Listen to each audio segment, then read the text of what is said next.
Hey guys, how's it going? So today I am going to do a first impression let's play review of a game called Jurassic World Evolution 2. I actually played the first game completely through, like literally from beginning to end, back when it released. I'm looking at my Steam right now and I have 108 hours played on Jurassic World Evolution 1. So I'm a pretty big fan of the first game, at least enough to the point where the game was able to hold my attention for long enough that I can place 108 hours of time into the game. So now, actually, quite a while ago, they released Jurassic World Evolution number 2, which is this game that we're looking at today. And I received code for the game like actually more than a year ago, but with my schedule and work and just forgetfulness, I never got around to playing the game or really checking the game out that much. So I do have a backlog of quite a few games that I still have to check out, that I received code for, and it's on my to-do list, and this is one of the games that was on my to-do list that now today we are to-doing. So anyway, as always with all of my first impression let's play reviews, I'm gonna be playing the game for an hour or two or whatever until I get bored of the game, and then I am gonna give you my opinion on the game and whether or not the game is worth $60.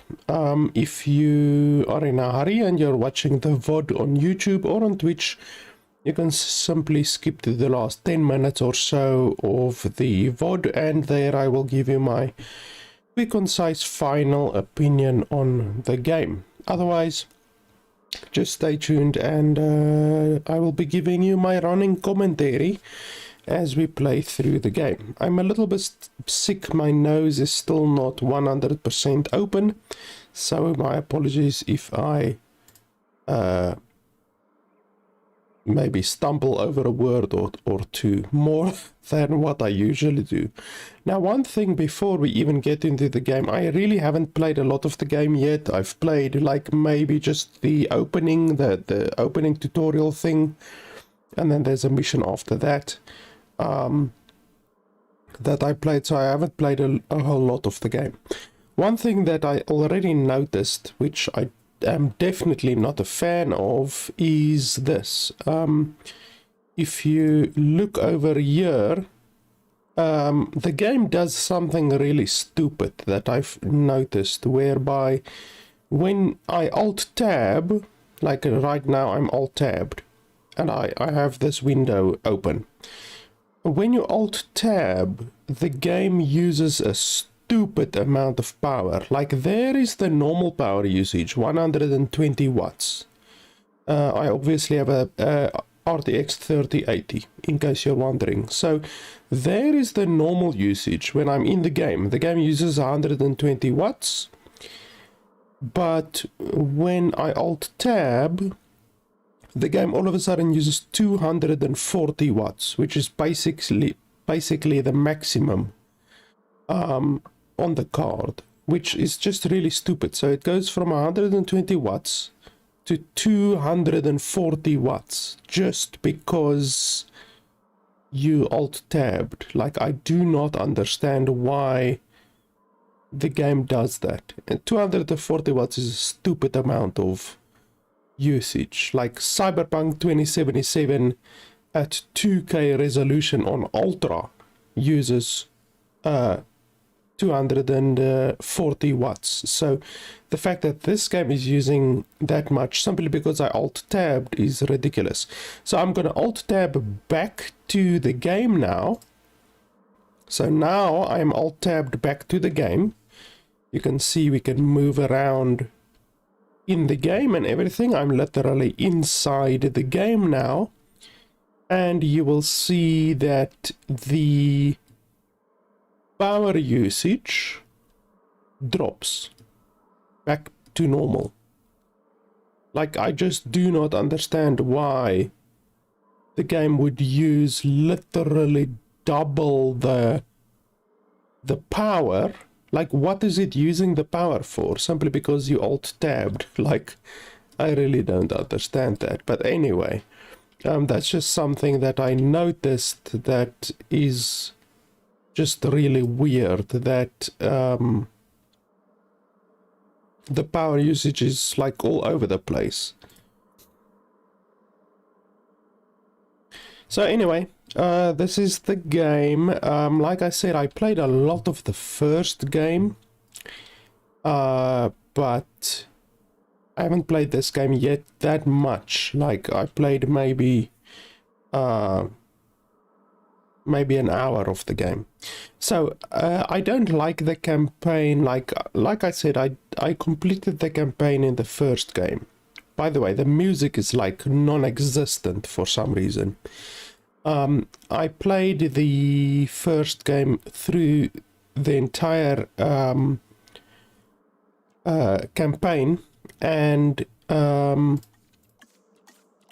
I really got a little bit bored of the campaign, to be honest. I don't like this type of campaign in any way, because the campaign resets your progress. Like, basically it's that type of campaign where you start a map, and then when you're done with the map, when you're done with the objective, it takes you over to a new map with a new base, new objectives, all of that kind of stuff. So you literally lose all of the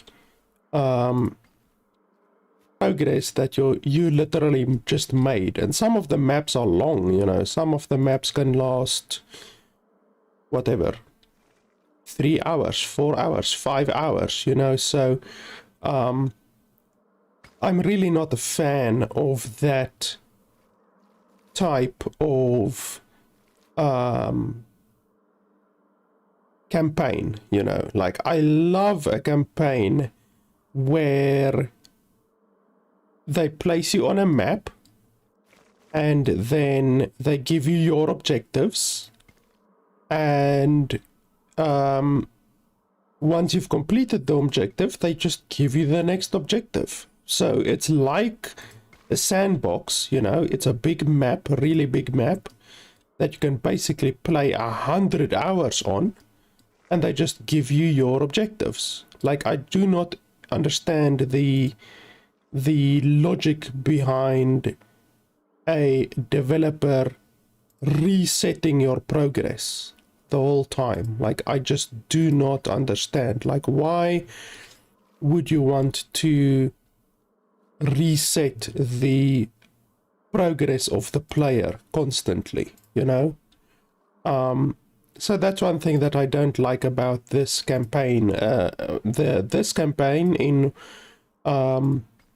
Jurassic World Evolution 2 is the same as the one in Jurassic World Evolution 1.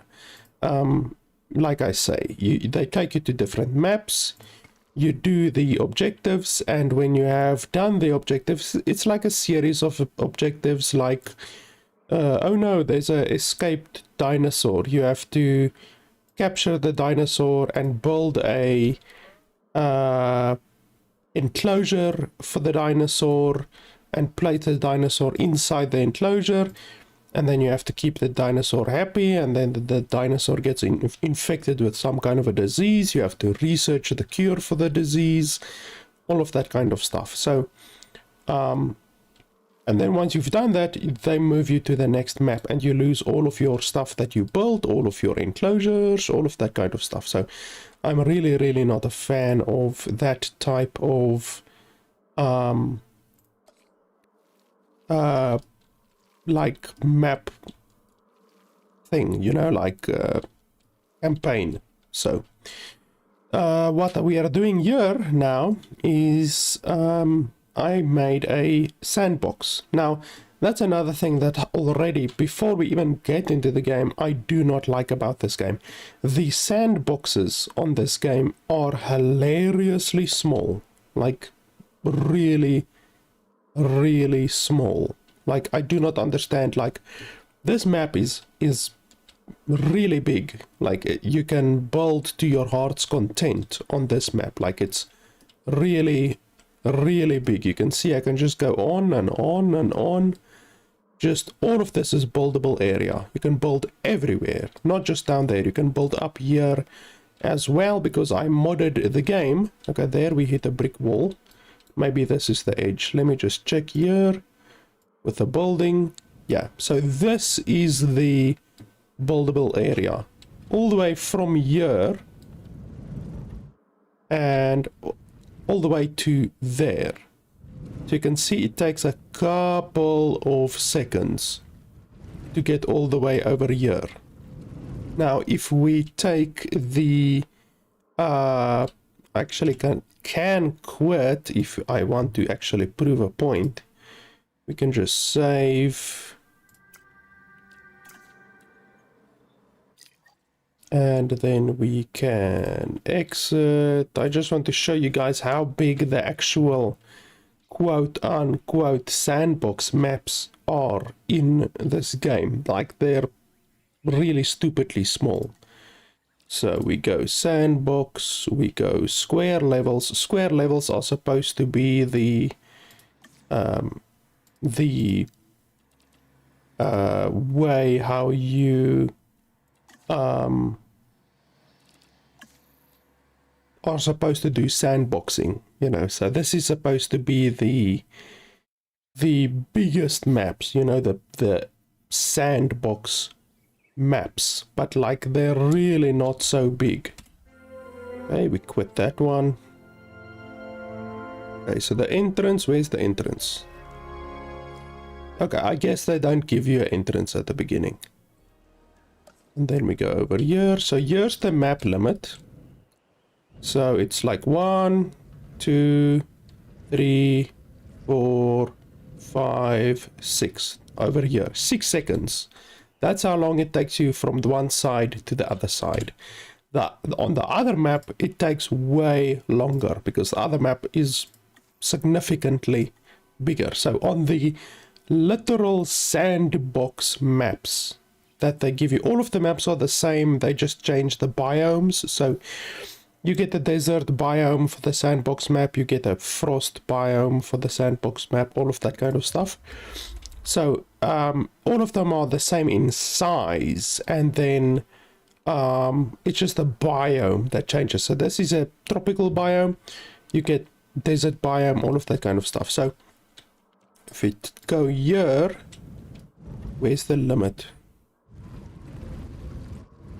Because the limit isn't actually here. I've removed the limit so that you can even build up here. Okay, is this a limit? There's the limit. So from here over there, 1, 2, 3, 4, 5, 6. So we've already reached the limit of the sandbox map over here. 7, 8, 9, 10, 11, 12. So this map that I've modified with mods that you can get on nexusmods.com is twice as big as the biggest map that is in the base game. Like, that's ridiculous, you know, like, really. So I don't understand how or why the developers make the player play on such small quote-unquote sandbox maps. Like, honestly, you can't even call it a sandbox map, because on that other map, like, really, you cannot build to your heart's content, you know, like, really, it's such a small map. It's just really pathetic. So I really like this map. I had to modify it so that you can have this much space, but this is what we're gonna build on today. So don't expect the maps in the actual game to be this big. This is a modified map, probably more than twice as big, at least twice as big as the biggest map in the game. So that's just another issue that I have with the game, the fact that the developers don't even provide you with decent open world maps, you know, like sandbox maps. It's just really ridiculous that they give you such tiny sandbox maps. Like, it takes 6 seconds from the one side to the other side. Like, that's tiny, really, really tiny. So I don't know if they did that because they're afraid of players who play on maybe a bigger map complaining about the performance of the game. Like, I can see developers being afraid of that, you know, people on Steam leaving reviews saying that the performance of the game is bad, but like, honestly, just make the maps, give the player the maps that they want, and then if they want to play on those maps, just like have a little disclaimer at the beginning when you start the map up about that if you play on this large map, this size map, then you might expect some performance degradation, or whatever you want to call it, you know. Like, don't force the players to play on small maps and give them no alternatives, you know. Give them the biggest maps, give them these types of maps, and then if they want to play on those maps, just, you know, tell them that they might have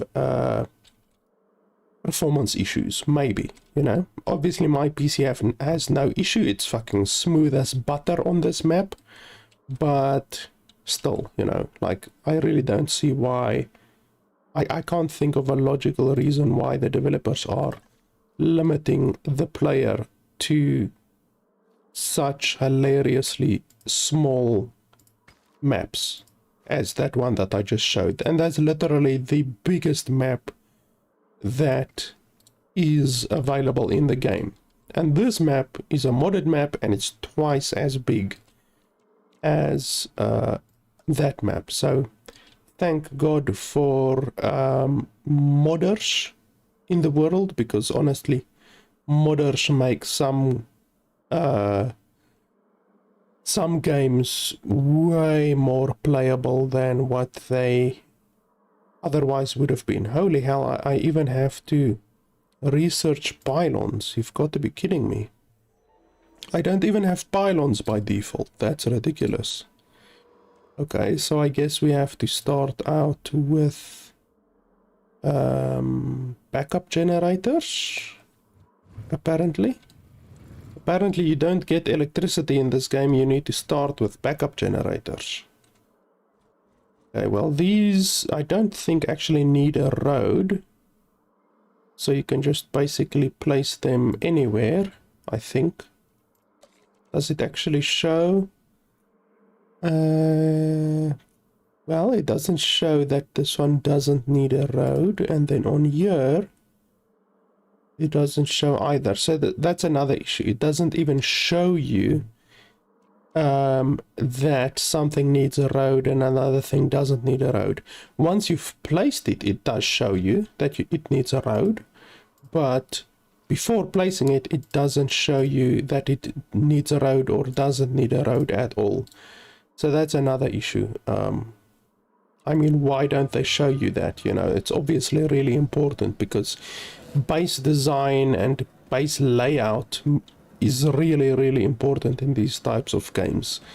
You need to use your space efficiently, especially if the developers are gonna bloody limit you to the small amount of space that I've already shown you guys. Okay, what's this issue?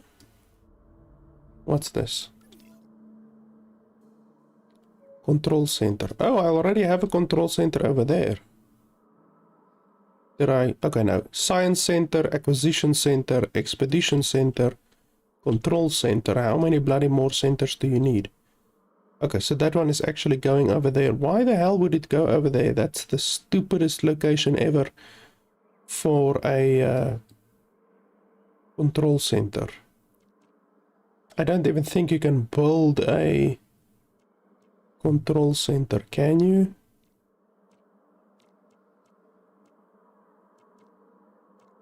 No. No, you can't even build... Oh, wait. No.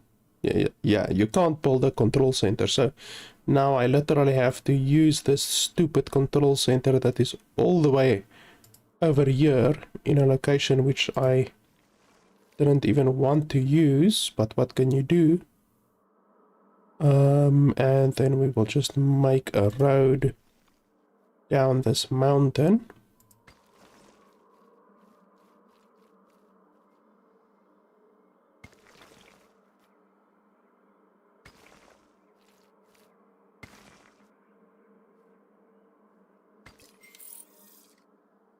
Okay, now my base will actually function now that the control center is attached to my base. Okay, staff recruited. I guess we need to get some scientists. Scientists are really, really, really important in this game. So all of them cost you money at the beginning when you recruit them, and they cost you an hourly wage. Decrease tasks time, incubation tasks. Okay, so incubation, research, expedition, research, extraction. Decreases task time if assigned with at least one other scientist member. Okay, so we are going to be doing a lot of researching, but I want something that reduces the cost of the research, not the time of the research. The cost of the research is what I want to reduce. These ones are completely useless. Decreases task time. I can get new ones, I think. But I think it costs money. Otherwise you have to wait 19 bloody minutes to get a new batch of recruits. Decreases task time, task time, task time. All of these are really useless. I also don't understand why some of them cost way more. Like this guy in total has 4 skill points, so it's 2 1 1. That's 4. This guy has 3 skill points, and yet this guy costs double what this guy costs. Like, how does that make sense? Like, what is it based on? Because if it's based on the different traits then they have, then that's quite unfair, because then the developers decided, okay, this trait is literally twice as valuable as this trait. Like, that's just really stupid. All of the traits should be equal.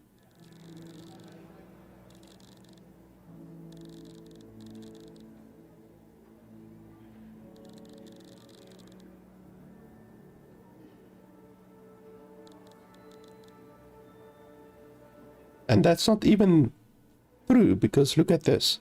This woman has faster research. This guy has faster research. So their traits are the same. Then this guy has 4 total skill points, and she also has 4 total skill points. And yet this guy costs double what she costs. Like, why? They're literally the same. So why does this one cost more than double what this one costs? I do not understand that. Even the recruitment costs is more than double. How does that make sense? Like, did they run all of these just through a random number generator, or what the hell is going on? Because the pricing does not make sense. I'm someone who always tries to min-max in a game, and with a system like this, you just can't fucking min-max because everything is just random. It's literally just random all over the place. Okay, so decreases task time. Unfortunately, there's none of them that have the perk that I'm looking for, which is a cost reduction perk. Some of them have a perk that reduces research time and reduces or a research cost and extraction cost and stuff like that. But none of these guys have those. I'm not sure how much it costs. Let's quickly just save here. I'm not sure how much it costs to reset them to get a new batch of scientists. Let's have a look. 100,000, holy hell. Okay, well, that's a lot of money. I really don't want any of these. I'm literally just... I want to focus on those that make the price less. Even though if I see someone that is as cheap as this, it's really difficult to not take them, because that's a ridiculous amount of money, especially if you compare it to someone like this that costs 6 times what this one costs, and she still has 4 skill points. So I don't understand how she can be so hilariously cheap. Okay, so let's take her. She's not very good, but she costs very much lower than the other ones do. I don't want that, don't want that.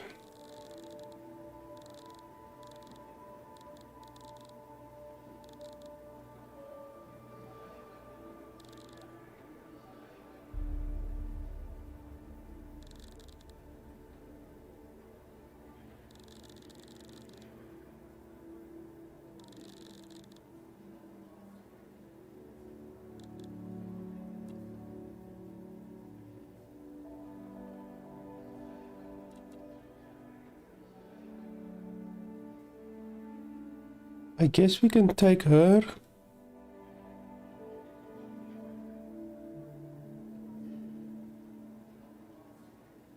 She's already double the cost of the other one, but let's take her and then let's refresh. I'm not gonna wait 19 minutes.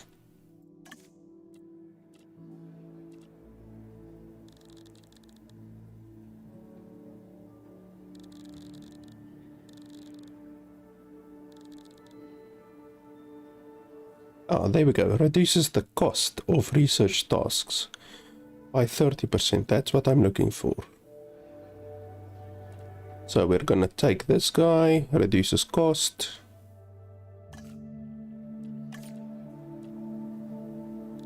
Here's another guy with reduces cost, but he's very expensive compared to this guy. This guy has 6 bloody skills. This guy only has 4 skills, and yet this guy is half the price of this guy.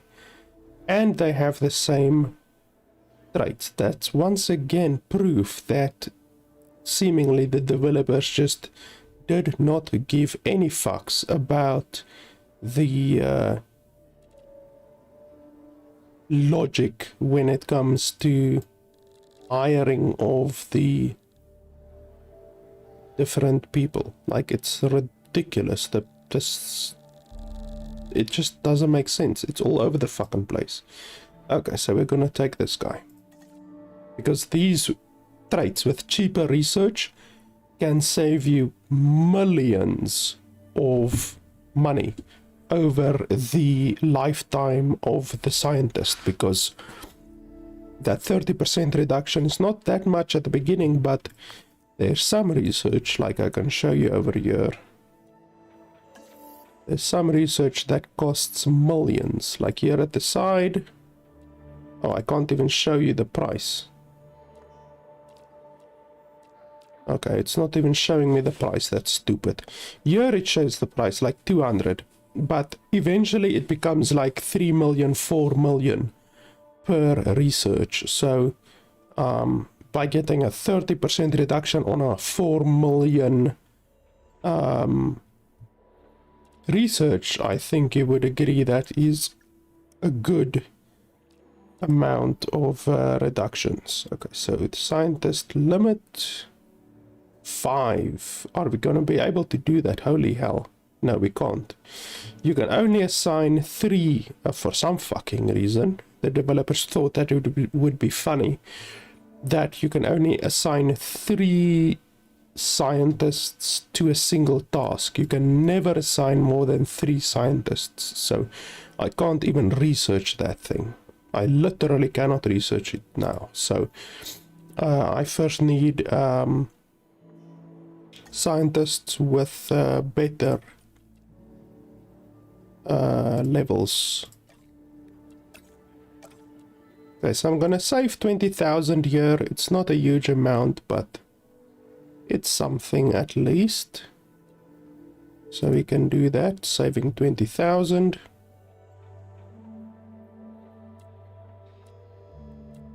So that one is important. That will allow us to get more scientists. That's very important research. I don't think I'm going to be able to do... Okay, so I can already make the Ornithopimomymosaurids. Holy hell, these names are ridiculous. So I can already make that one. I don't think I'm gonna research anything else. Also, it's really stupid that a lot of the research is based on your park rating. So if your park rating is not high enough, then there's some of the research that you literally cannot even do, which is really stupid.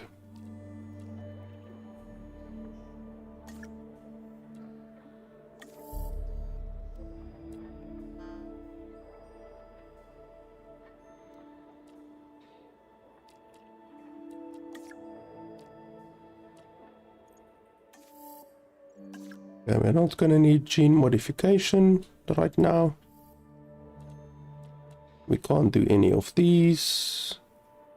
Viewing gallery. Okay, so we need at least one viewing gallery.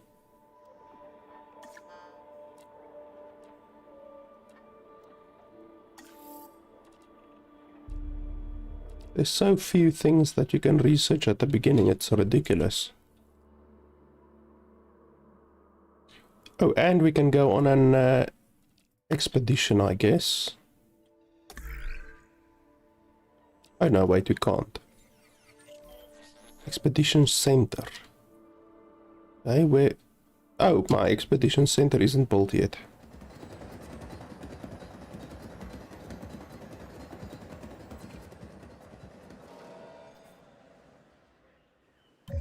Okay, there we go, expedition. So this is how you get new dinosaurs. You send your people out on expeditions.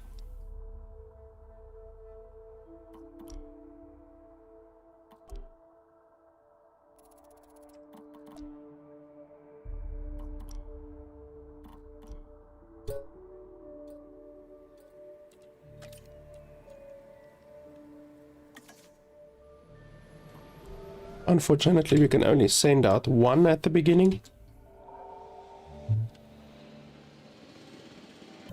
I guess I can start building a enclosure, our first enclosure. You don't want to build it too far in because the people have to walk all that way. So let's see. Okay, what's the difference between this electrified fence and this electrified fence?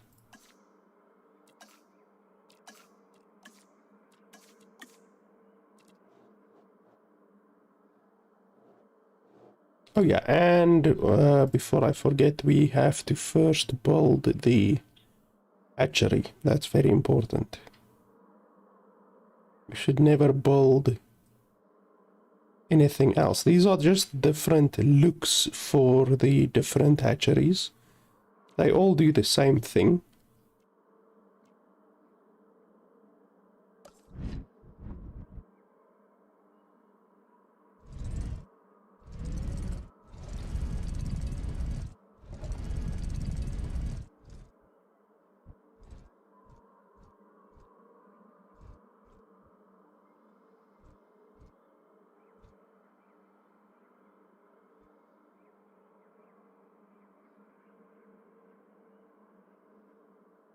I think that will be fine, more or less. We're not gonna go too extravagant with our first enclosure. So once you've built your hatchery,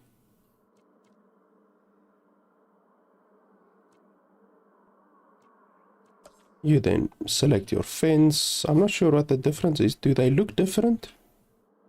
Okay, so that one looks like that. Oh yes, they do look different. Okay, we can take that one. And then from here, you... oh yeah, you also need a gate. That's quite important. The way I do gates, or entrances at least, is I do a double gate. So one gate there, and just a small distance away from that, another gate.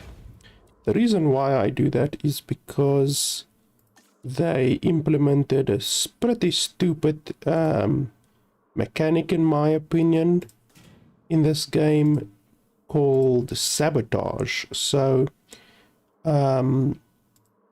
you can get sabotaged. Various things in the game can get sabotaged, and when it gets sabotaged, it stops working. So if a gate gets sabotaged, the gate will go open, like literally the gate will just open by itself, and that will result in your dinosaurs escaping a lot of the times. So it's not good to only have one gate. Two gates will never get sabotaged at once, unless you lose power or something crazy like that, but basically one gate is not very good. Two gates will more often than not allow you to not get screwed over by a sabotage. Okay, we can build this way.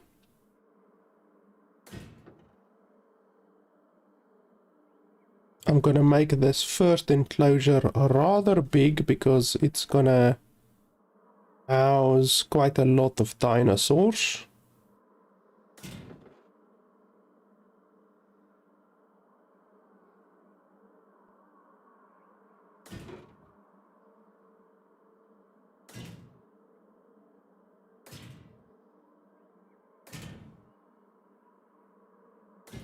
This is a really big enclosure, actually.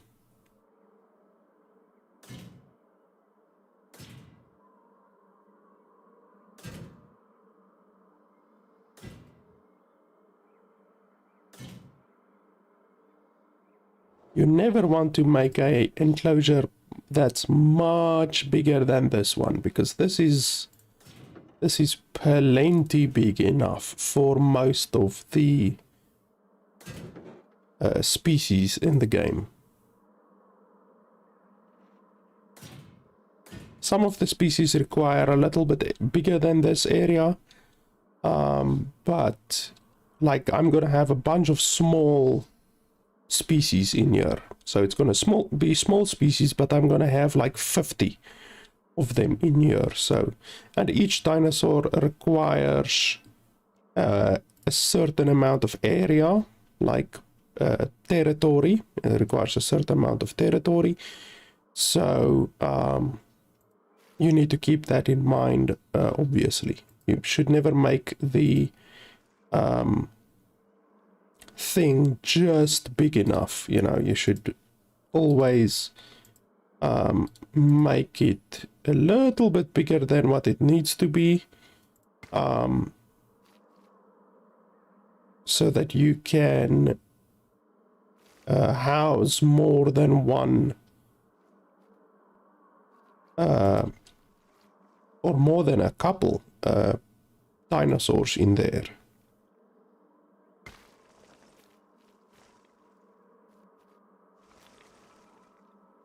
Okay, and then we need to decide where we're going to put the viewing gallery.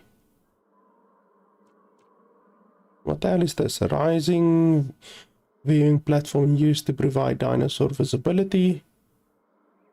Can be accessed from the Hyperloop. Dinosaurs only appear to guests if they have been recently visible. I've never seen that one.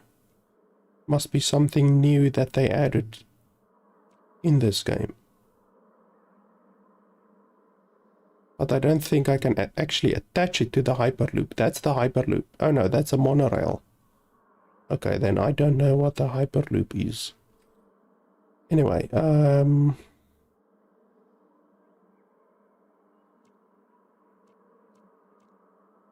research viewing gallery. What's the difference between a research viewing gallery and a regular viewing gallery, I wonder?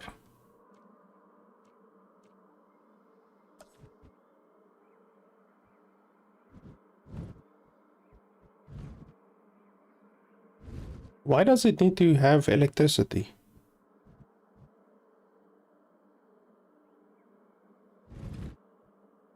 It's giving me an error that it doesn't have electricity, but why would it need electricity?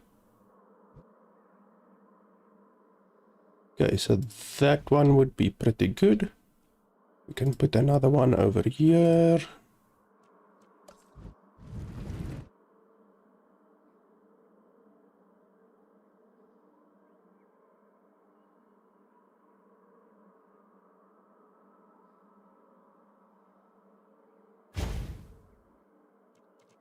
And then a road.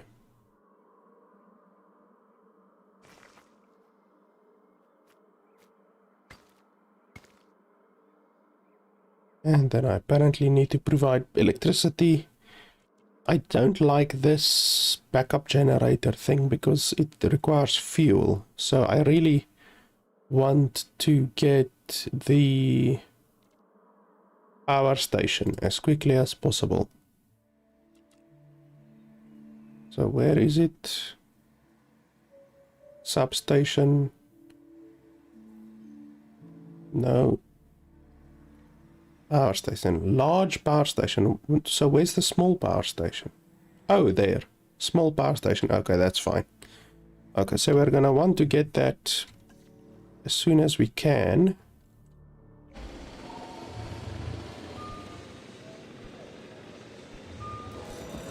By the way, this game is available on Nexus.gg, so not a lot of the games that I play are on there, but this one is actually on there. So if you guys want to support the channel and you like the game, then you can by all means grab it through Nexus.gg. The link is in the description below, and that will not only support me but support the developers as well, since the developers make a bigger percentage of the revenue from sales on Nexus.gg as opposed to on Steam, because Valve takes 30% of the revenue from developers, whereas Nexus.gg doesn't take anywhere close to 30%, and I also get a percentage of the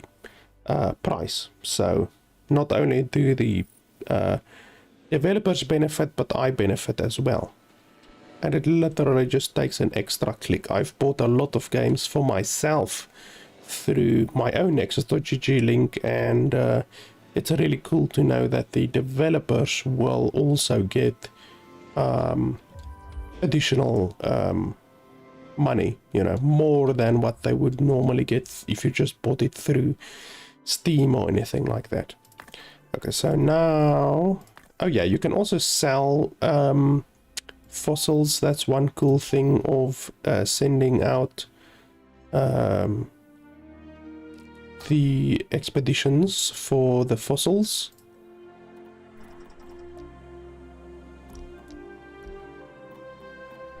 Did we already complete that one? How did we get that the one completed in a single dig? That's ridiculous. But okay, normally it takes multiple digs to complete one of these. Okay, so what's the dinosaur that we're actually going for? Struthiomimus. Okay, so we are gonna go for Struthiomimus. That one gives Struthio, but it costs 120. You unlock more research stuff as you go on. Okay, so it seems this is literally the only Struthio research point that we can do right now. And we can simply send that one out again.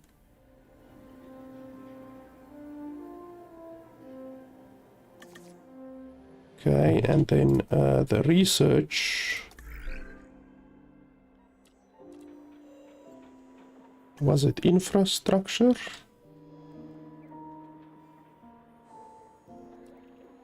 Okay, staff center. We finally have the staff center. That means we can get more scientists.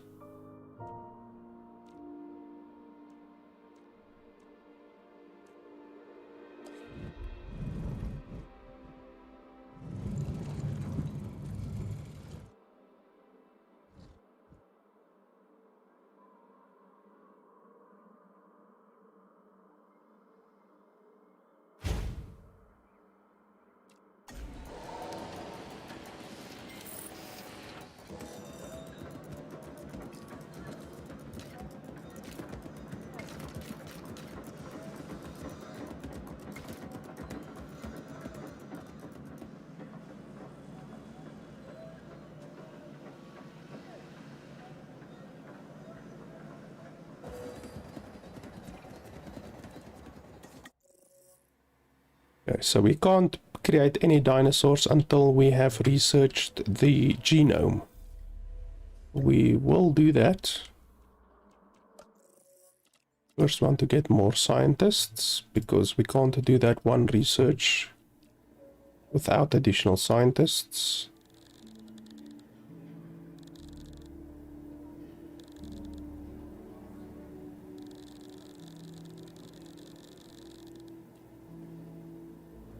This one is ridiculously expensive. I do not understand why you would pay 18,000 for that one.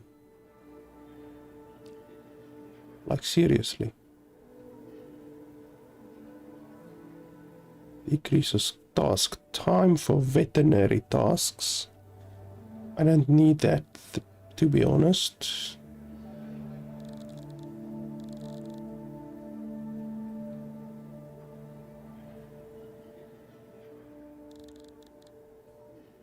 This one is pretty good because he has 6 in total, which is quite a lot. This one has 7 in total.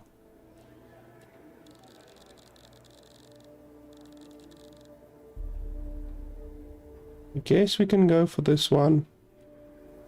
A little bit expensive, but We can't be too picky right now.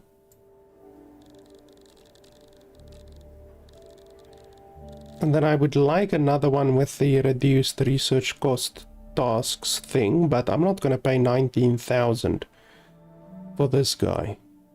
As pretty as he is, I'm not gonna hire him. I'm sorry.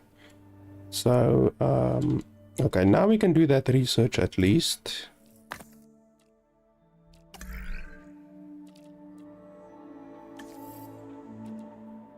Where was it? The power? Power. Yes. Okay, cheaper research is good. Okay, there we go. So we can do it, and we get the 51,000 reduction, which is really nice. Okay, go ahead and do that.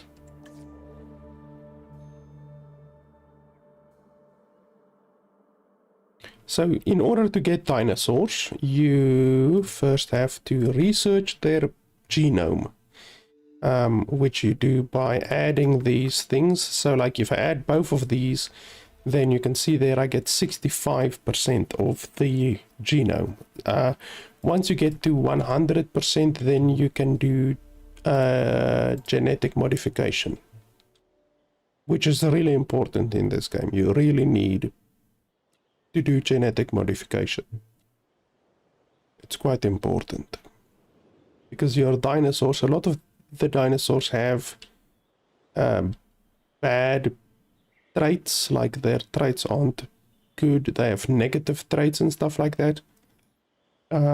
So by genetically modifying them, you can get rid of a lot of those negative traits. Okay, we've got more stuff. Okay, sell that one. 40,000, 40,000.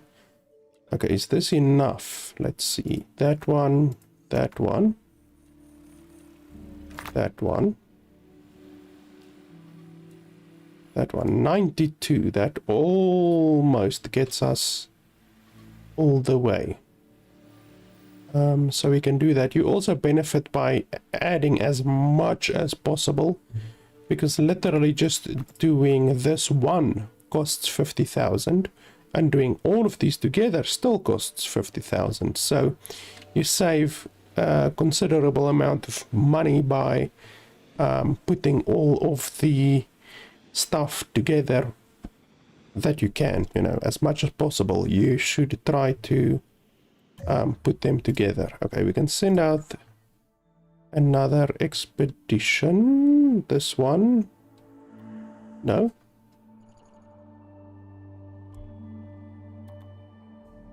Are you not back yet, or what's going on? Staff busy, okay.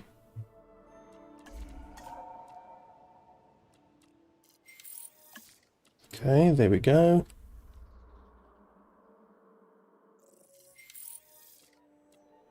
Okay, so we have the power station now. I do want to get this repeater station, but it's fine. We don't need that immediately. Okay, so we want to do this. Yes, yes. Okay. None of these have any actual benefit, I don't think.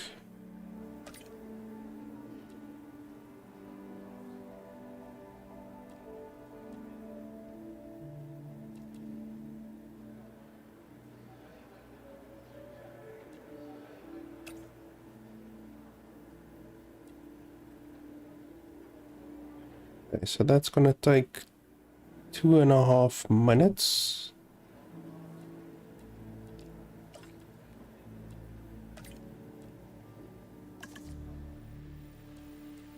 And then we can see if we can maybe get another round. Why? What research do I need to do this one?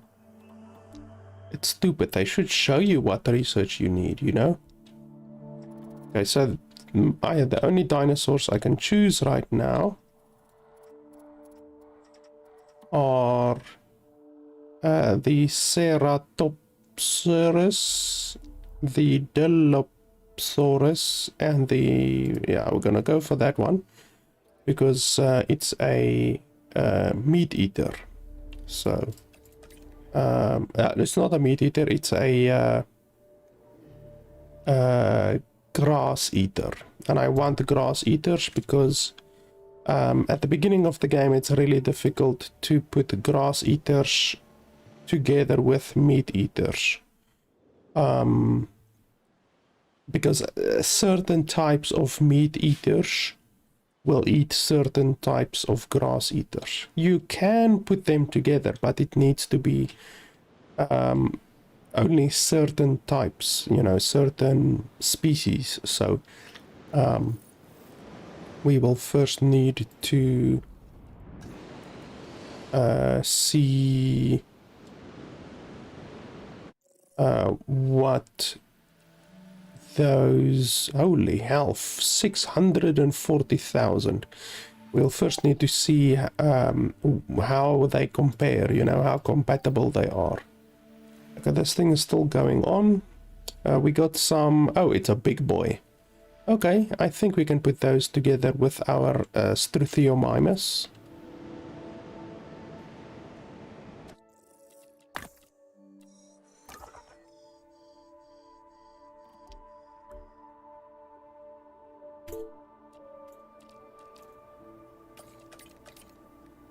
Okay, another 1 minute 15, that's fine. They should actually maybe be back by the time, okay, no, 30 seconds and then 1 minute. So they're going to be 30 seconds late, so that's fine.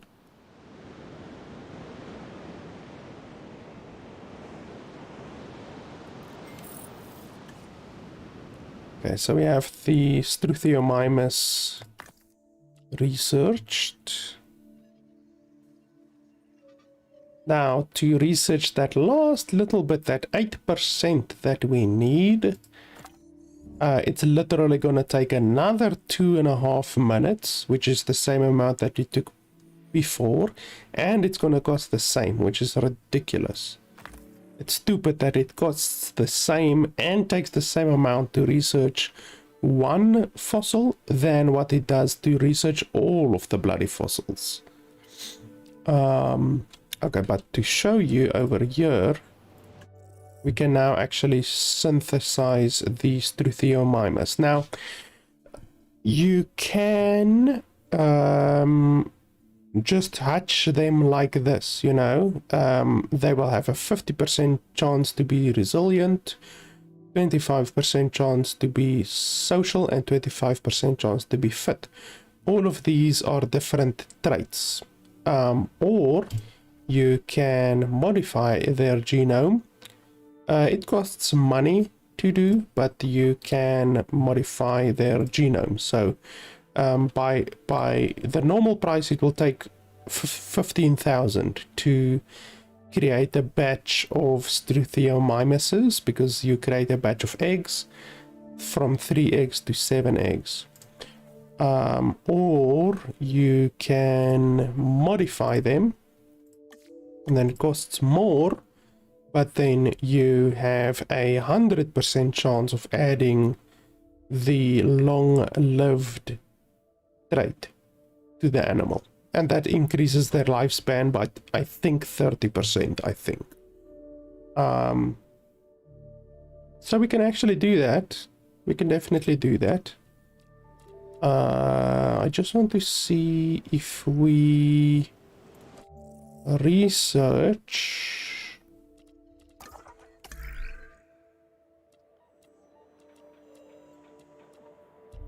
genetic modification. So we can research, okay, we can't do that, holy hell. Okay, yeah, so you see there at the right side, it requires 12 research, and this one requires 9 research. I don't have anywhere close to 9 right now.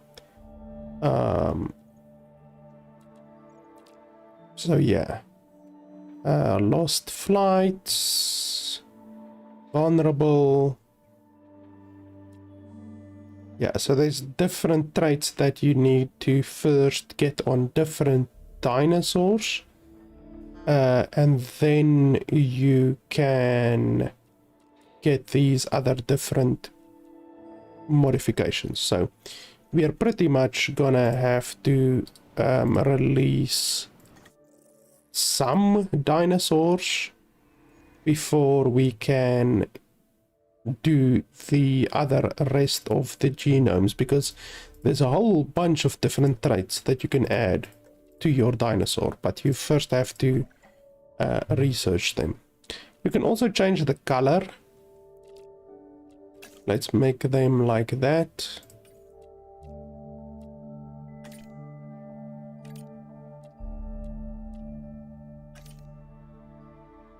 Yellow, so that they stand out nice and good. And then we have to assign scientists, and these two will do fine. So we pay 18,000 for our first batch. And then we will finally have dinosaurs in our bloody thing. We've been playing for like almost an hour, and we still don't have dinosaurs in our bloody place. Okay, so select eggs, and like I said, the different eggs will have different traits, different chances to get traits.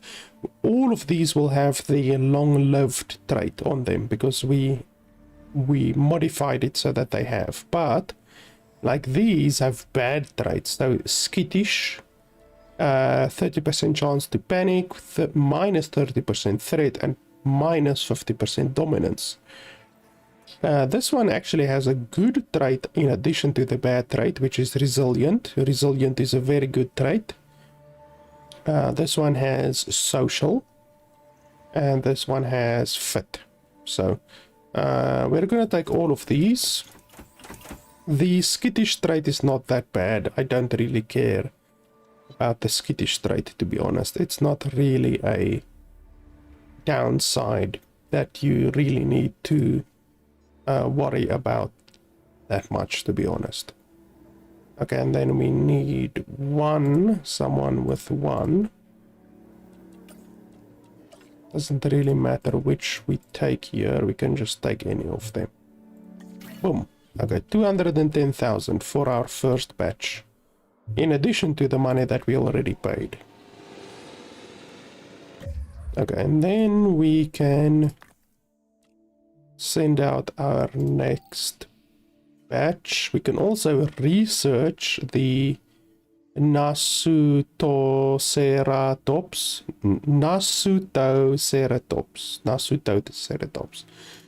Okay, so we do that one, we do that one.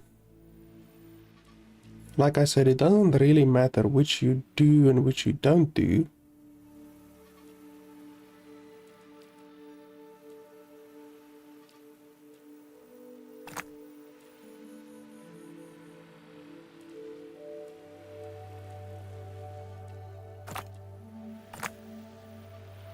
That's fine.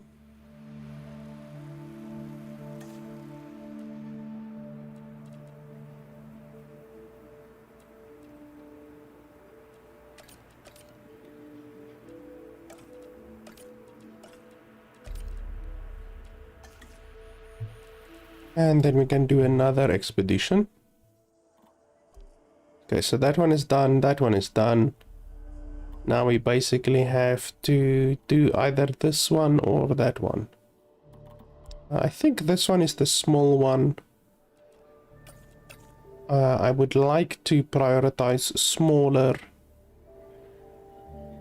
dinosaurs at the beginning of the game. 80,000 versus 95,000. Okay, this one is actually more expensive, but it's okay. Let's do it. Because the bigger dinosaurs, for the bigger ones, you need more safety. You need better walls, all of that kind of stuff. So it's not easy to have big dinosaurs at the beginning. Oh, so there we go. 7 of them. Good stuff. Hey, my name is Isaac Clement, and it's great to finally meet you. I hope you're ready, because the dinosaurs can't wait to meet you too. Okay, so ground An leaf. ostrich or emu, then look at this latest dinosaur, the Struthiomimus, and tell me you don't see a connection. This is one of the more bird-like dinosaurs that we've brought back from extinction. It literally has a beak instead of teeth. It's an herbivore that prefers to move in herds. Overall, a fantastic addition to the park. I'm Dr. Henry Wu. I'm a scientist. Some might call me an artist, a sculptor. My sculptures are living, breathing dinosaurs. I want the dinosaurs comfortable. Do you? Okay, now we can actually start making money by letting guests into our place. Okay, fossil space. So we don't have fossil space apparently. Let's check that out. And we get the quest.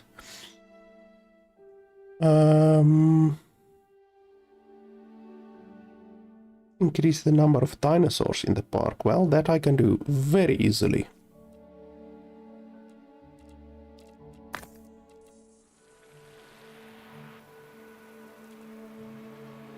Okay, so we're busy researching those.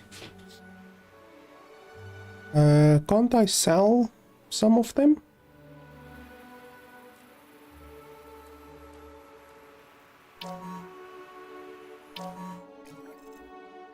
How do you sell? I'm not sure if you need something to sell. Let's see. Medical facility.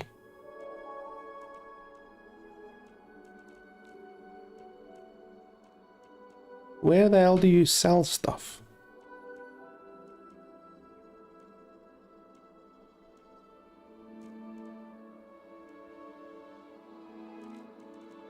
Like, I don't understand. There's no sell option.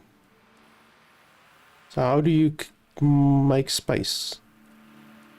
It would be fantastic if they told you. We can also research. What do we want to research? That's good. We definitely want the that one because it allows you to train your... oh, and we need this one as well. Yeah, this one is actually pretty important.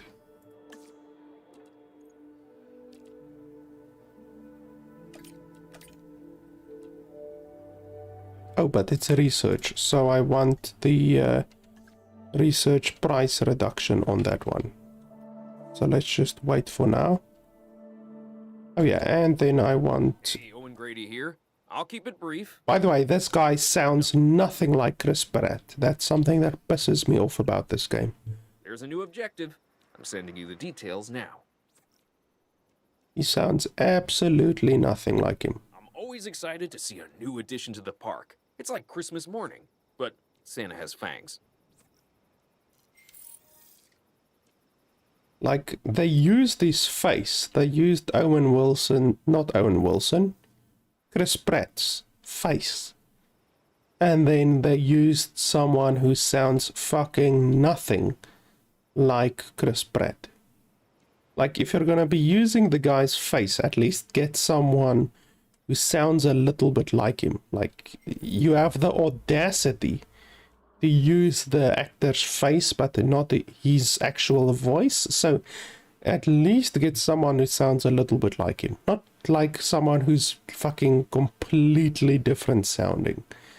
It just pisses me off that they have the budget. This game developer, Frontier Developments, has the fucking budget to get basically anyone they want. They spent millions of dollars on this game, so what's another 20, 30, 40,000 to spend on getting the actual actor? Like, the actual actor will do it like 2-3 hours in a voice booth, $50,000. They will absolutely do that. You like, that's fucking money for old rope. All actors know that voice acting work is money for old rope, and yet these developers probably didn't even consider approaching him to actually ask, you know? Like, it's just so stupid. It really irritates me. Every time that guy comes up, I just have this irrational hatred of him. Not of Chris Pratt, obviously, but of that guy, and the fact that they didn't even bother getting the guy, the real guy. It's the same reason why that other Marvel game, Marvel Avengers, failed like fucking, like a burning plane out of the sky. Like, they used the same, I guess I can say, development attitude on the game that they used on the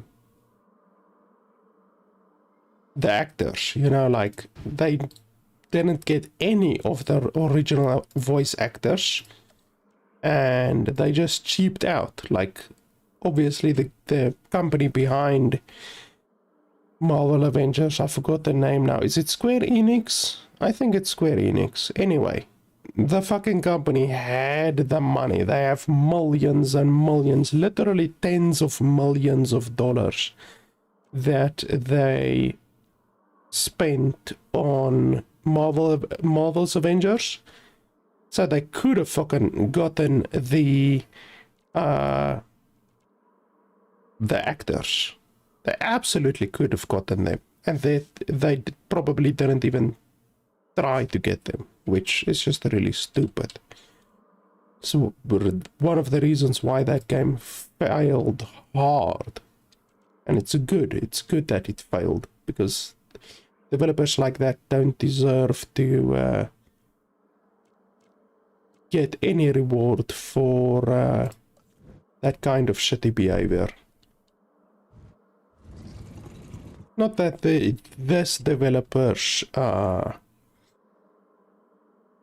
guess I can say, actions are so egregious, but still, like I said, they absolutely could have gotten the actor, the real actor, to be in this game. So it's just really stupid that they didn't even try, probably.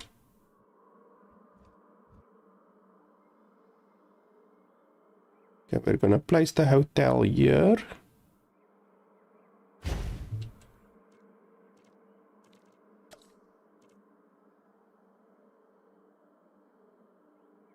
You need an emergency shower. Well,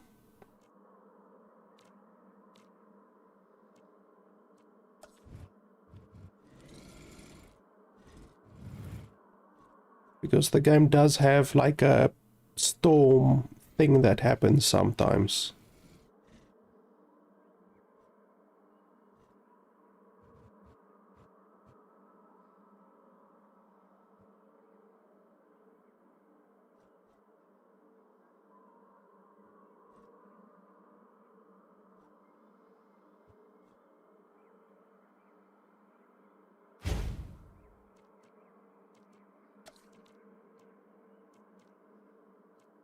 Okay, so there's the small hotel. Is this one the same size?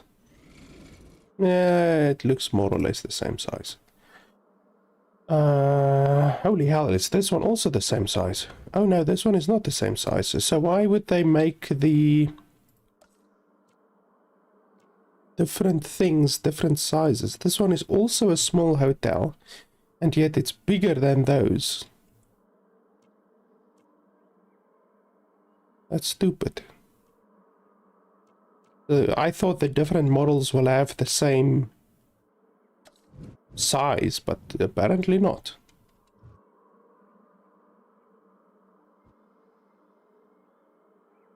All of these bloody things need power as well. I shouldn't forget about that. So we now have the small power station, 60 power.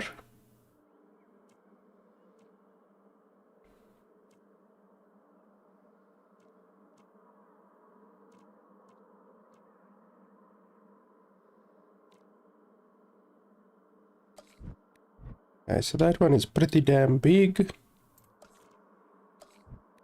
That one is bigger. And that one is the same. So we pretty much just have to go for aesthetic, which one we like the most. I don't want to place this close to the amenities because we're actually gonna have quite a few amenities and stuff there.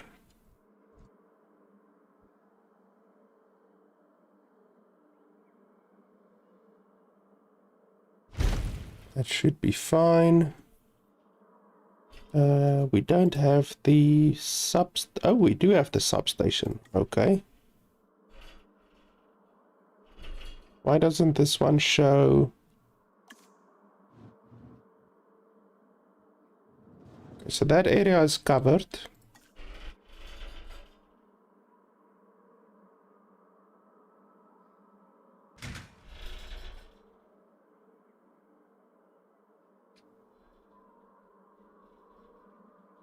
It's stupid that the power lines can't go over this place. I mean, look at this. This place, it should be able to go over it, but it can't.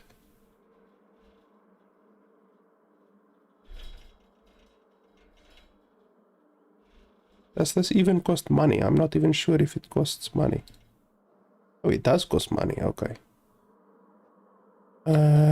Delete that one.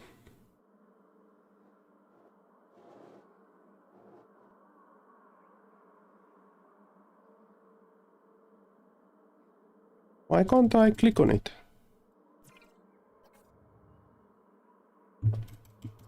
I'm literally clicking and it's not... I literally can't select the building. That's fantastic. Anyway. I think we can place it... Oh shit, you can't even place it over there. That's really stupid. So there's some buildings that you literally cannot cross. You cannot cross the building at all. That's really dumb.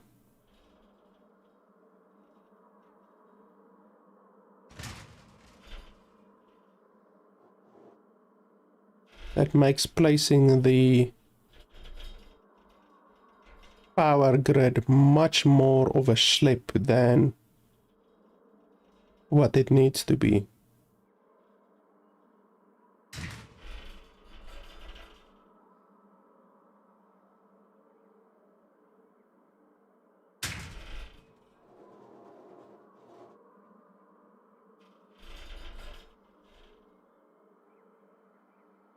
Like, you can place it over the hotel, which is a fucking tall building, but you can't place it over the... this place or this place. Which, once again, doesn't make a huge amount of sense. I'm not sure how the... I think you need to build a substation to redistribute the power. It doesn't just come from the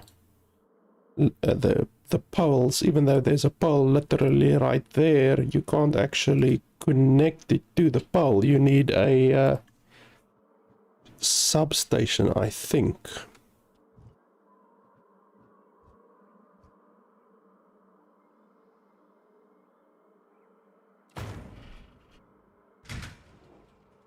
Okay, so that one should be fine, and then technically we should have to build one over here as well.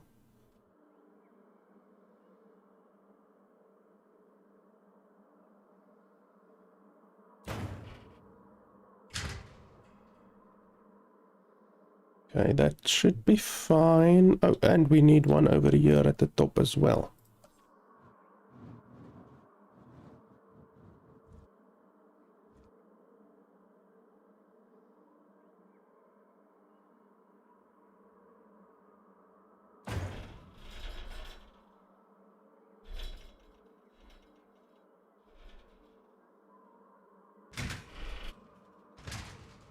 There we go. Now we finally have a functioning power grid.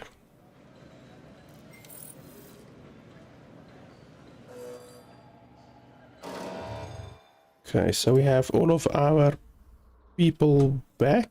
Now we can... Dinosaur spotted. Diplodocus.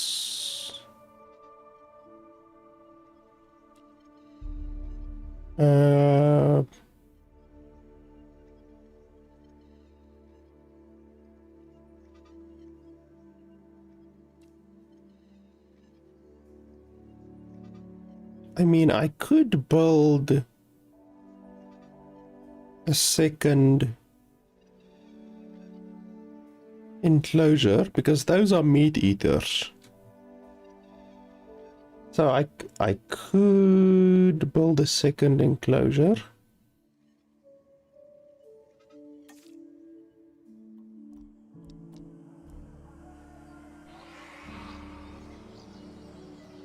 Yeah, why not? I mean, it will help my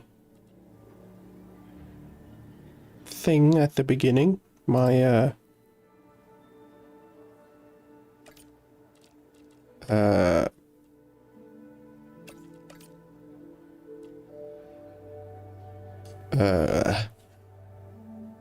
my park. It will help my park at the beginning.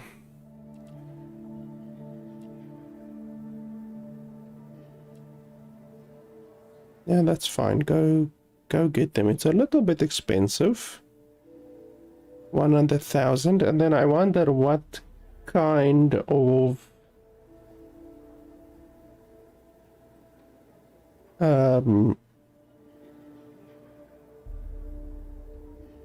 stuff they will have, like what kind of traits they will have. Do they have good traits, bad traits? Because I know all of the dinosaurs that I will breed, basically, will have pretty damn good traits. So I wonder how those ones, what kind of traits those ones will have. Okay, sell. Getting some nice money from this. Okay, and I get the small, those are the small Diplodocus ones. Okay, you can't research, or can you? Oh, you can research multiple types of stuff at once. That's interesting. I didn't know that.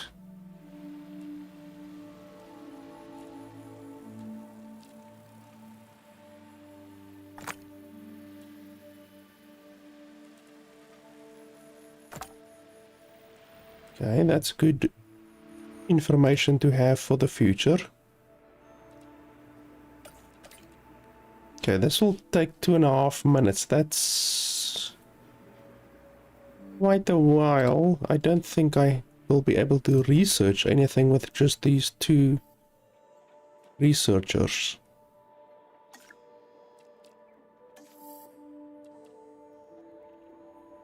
Okay, I can't research that, can't research that. Can't research any of that. Can't research any of that.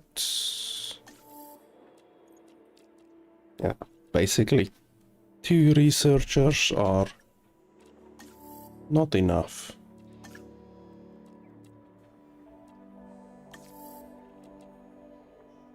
Can research these, and this is important to get the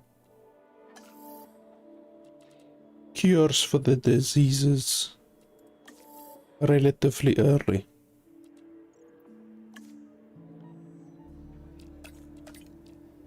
Yeah, we can do that. It'll take 50 seconds.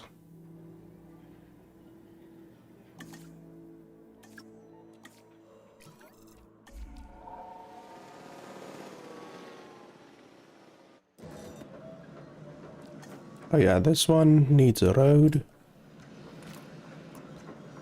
Stupid that the game doesn't have an automatic road system.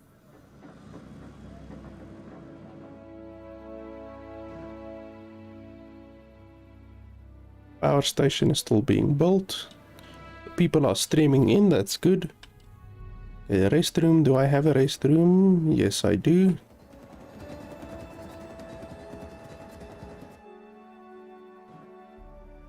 Yes, the power station is still being built. Just keep your panties on.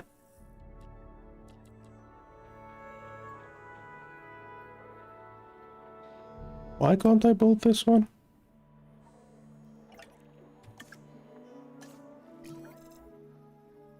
Oh, did I run out of fuel? Oh yeah, this one is a fuel generator, so when it runs out of fuel, you have to refill the fuel, but I'm not gonna do that. I'm just gonna wait a couple more seconds.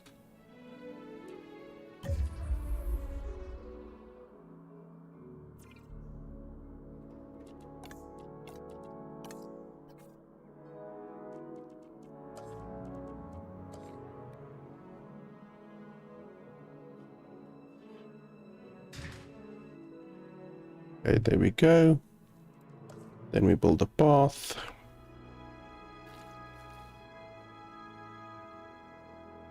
I'm not sure what I'm gonna build here. I want to build something there. I mean, it's not the end of the world. I don't need to build something there.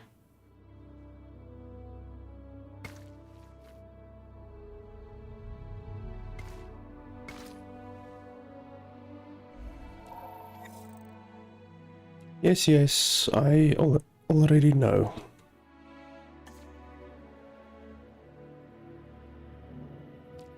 What, do I need more power?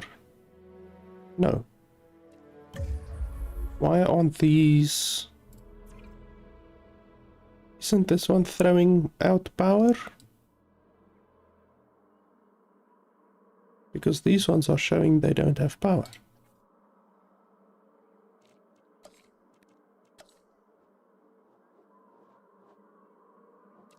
Okay, so apparently I need another 1 year. Can't I just connect that? Nope, they don't allow you to do that. That's stupid.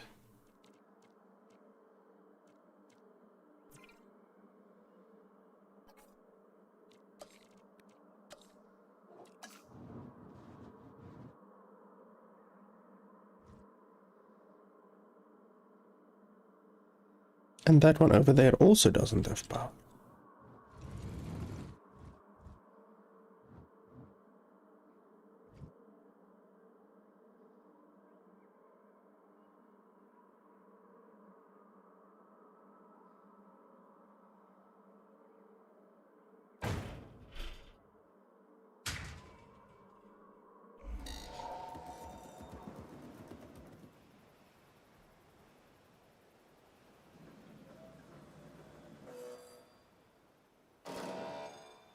There we go, everything has power. Then we can research.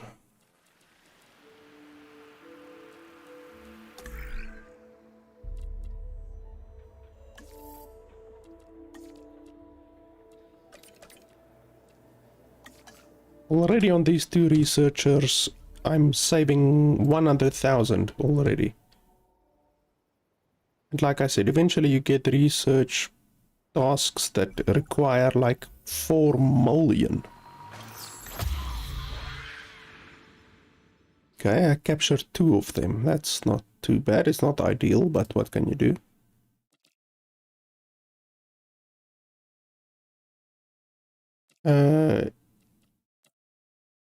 Yeah, give me... No, we can do it.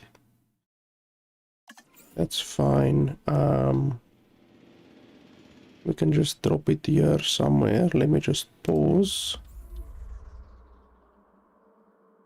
Yeah, we can drop it anywhere, basically. I'm gonna create a, like I created that one over there, I'm gonna create one over here basically.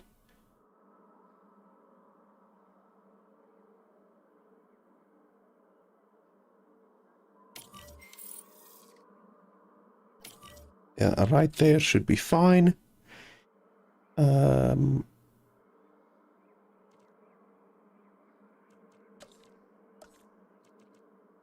So we create a hatchery.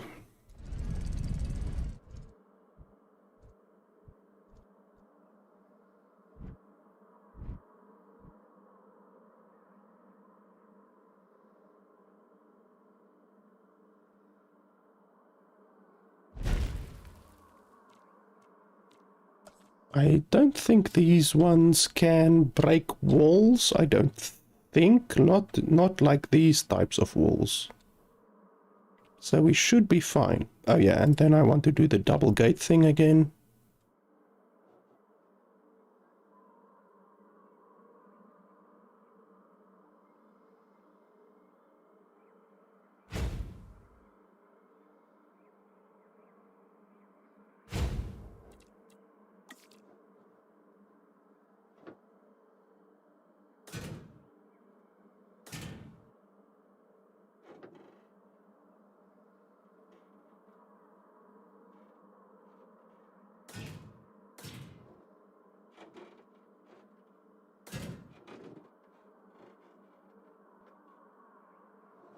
And then I want to create a viewing gallery.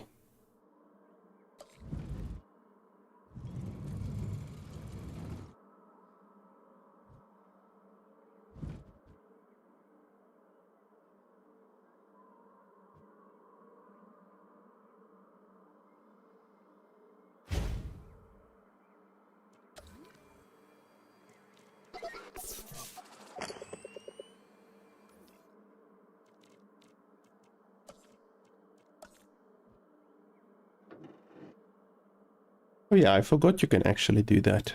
That's actually something cool.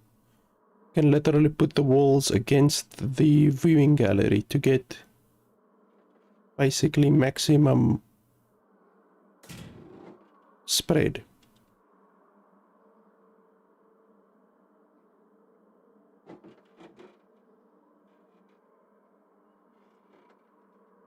Just want to make sure about this one's viewing angle. I can't even bloody well do that. They don't even allow you to see the bloody viewing angle. You have to wait until the thing is already built.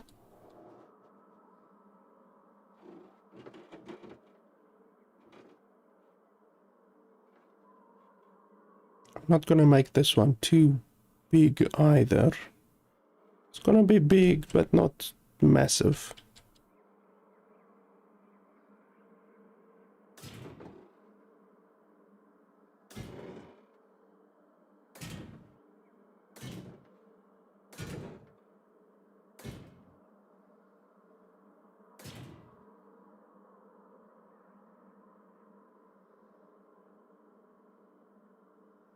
You need to remember that if you make a enclosure too big, then your viewing galleries are not going to get 100% visibility. And it's really important for your viewing galleries to get 100% visibility. Oh yeah, now I need actually... I need one over here, probably, like this.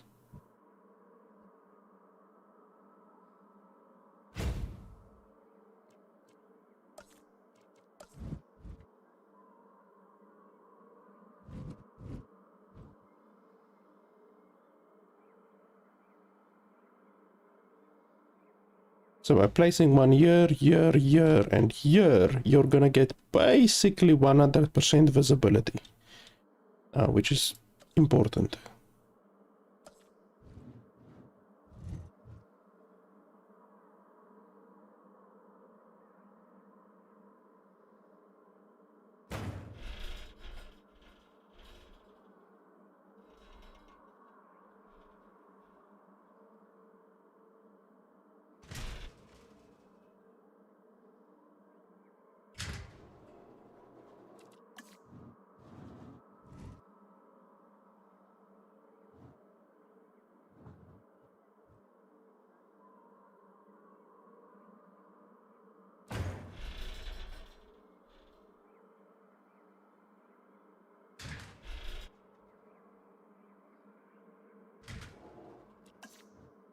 That bloody one over there isn't covered.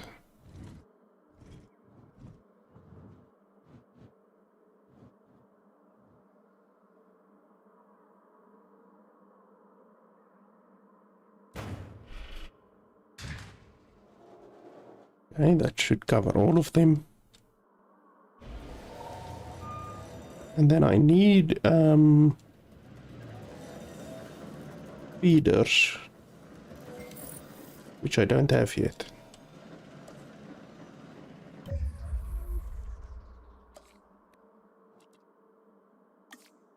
Oh, I have the carnivore feeders. Okay. That's fine. Carnivore feeders is fine. I'm also gonna need water here, so environment, water.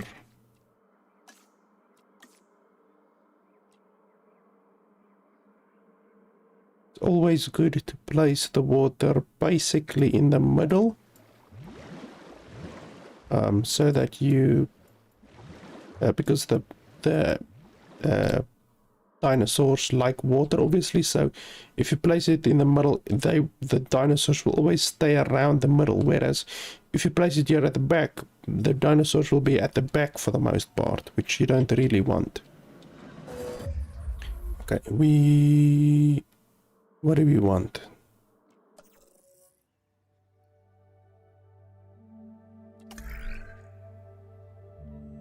Okay, we can do research. We can do this as well. I don't think there's any really important research that we need to do currently. I do want to get more gene modifications, but I don't have 9. We need 9. There are some good viewing platforms that we can unlock. Certainly some viewing platforms that are better than those that I have right now. Power, can't do anything there right now. Training, that is something that we want. Training is definitely... Oh, and we need this as well. We definitely need that. Let's go for the research first.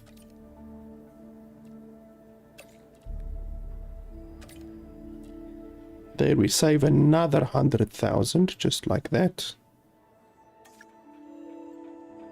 And then while you guys are busy doing that,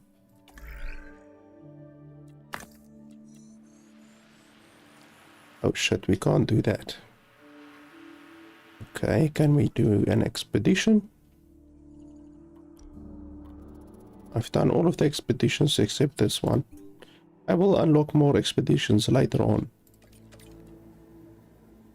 Yeah, that's fine, we can do that one.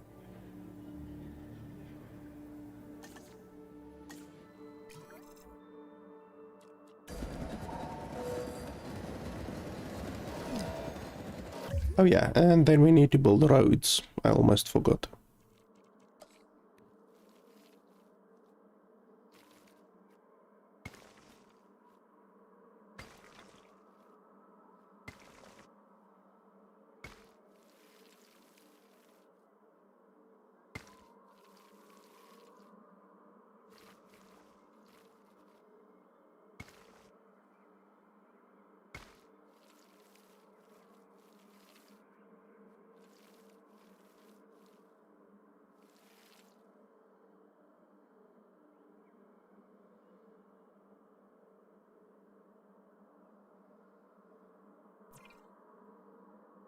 Why doesn't it show how many people there are? 22? Is that all? Holy shit, I thought there would be more. Okay, well, we need guest attractions and stuff like that to generate income.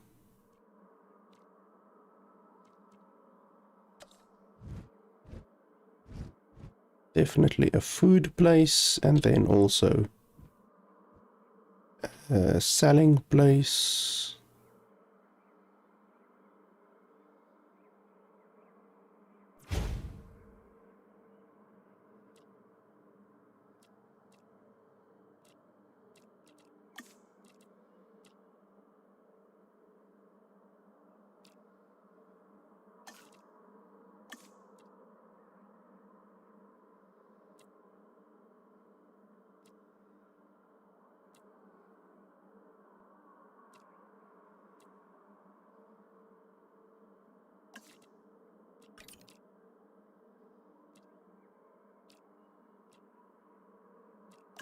I don't know how these calculations are calculated, but it's probably best to follow them.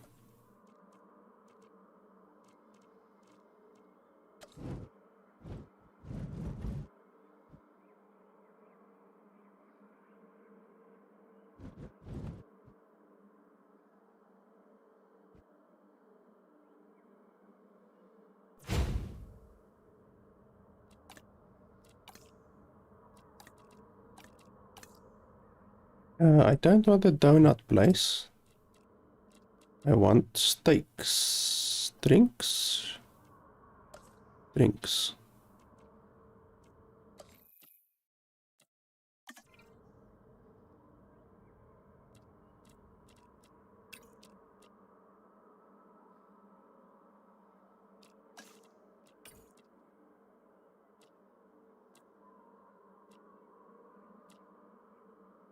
Okay, so that place's maximum is 4,000.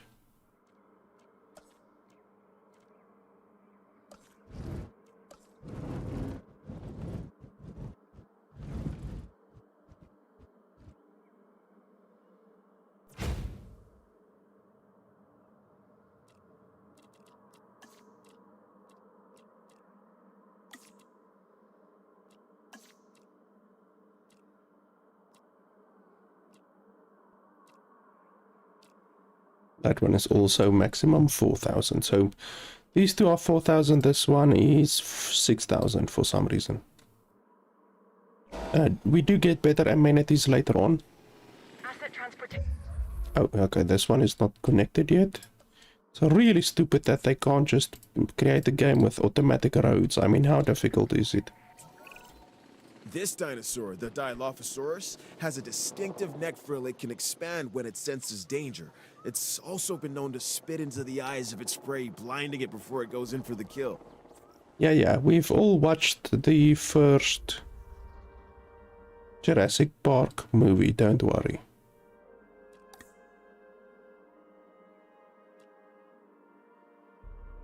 Okay, so it's gonna want prey.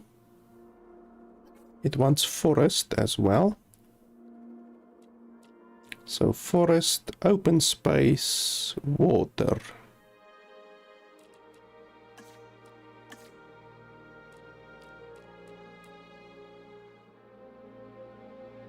Well, there's enough forest here.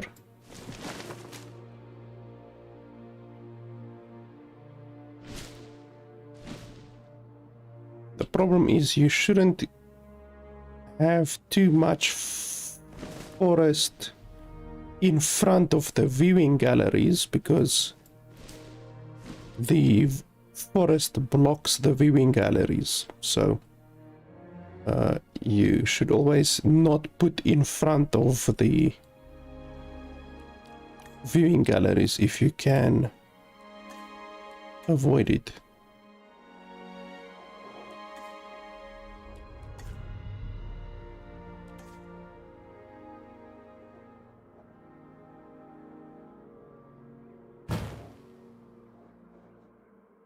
Okay, I'm not sure if I need more than one. I think one is enough, I think. Okay, you should be more or less okay, and then we need a ranger post.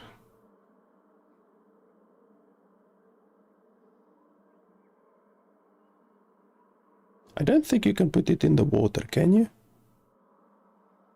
No, let's not test that. Yeah, you can't put it in the water. It automatically creates earth below it. Okay, and yeah, they are lonely right now, but we will just create some more. We do have the stuff. Okay, this will take another 30 seconds. 90,000, 40,000. Okay, we just have to wait for these. Okay, that one is done. Okay, now I literally have nowhere to search anymore, so now I need to wait for more stuff to be unlocked. You unlock stuff as you complete challenges and stuff like that. Like that, for instance. Wide path and stuff like that. Okay, staff improvements. Couple more carnivores. Okay, so now we can... There we go. A whole bunch of new stuff now has unlocked.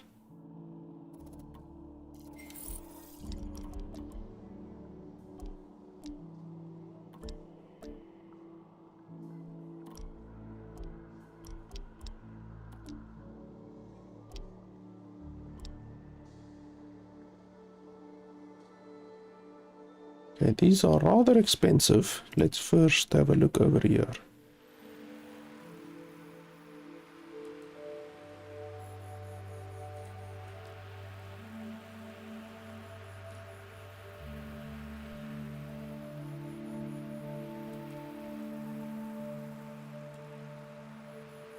We don't need to do this one right now. We can...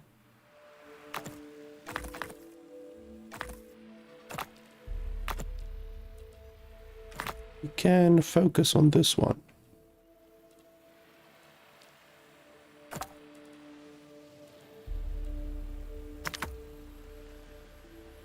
Okay, that will take it up to 77%.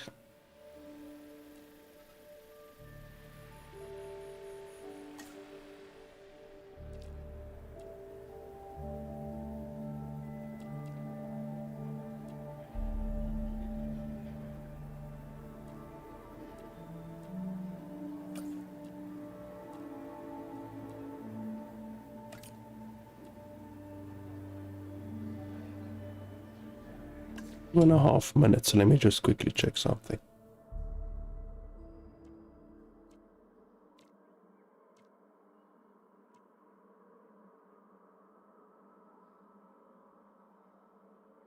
I need a response facility. I don't have yet.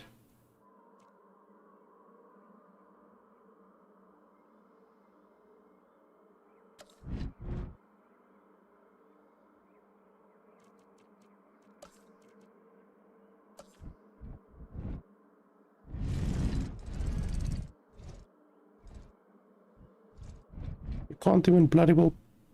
Literally the thing is blocking it. That's stupid. So you have to place it where there's no wires.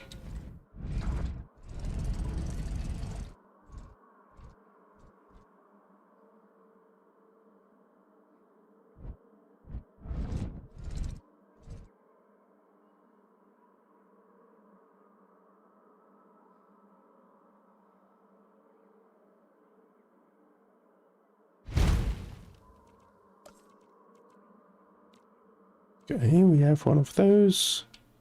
Can we build another one of these? Staff center.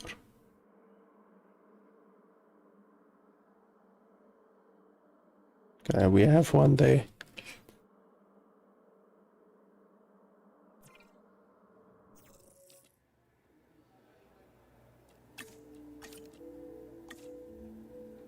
Okay, we have one training point. I don't want to spend... Yeah, because it costs 50,000, so I'm not going to spend that right now.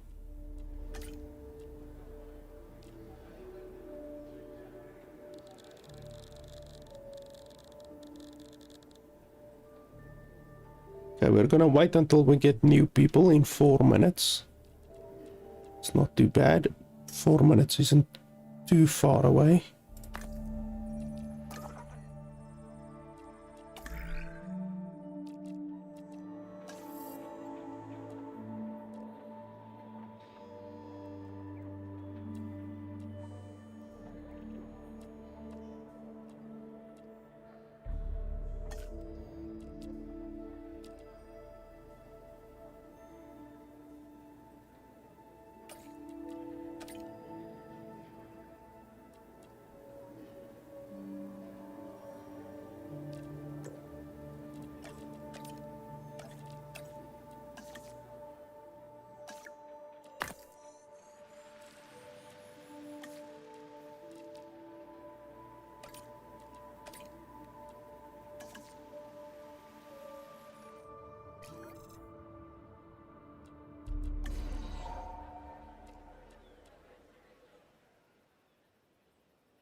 So stupid that you can't put a power line there.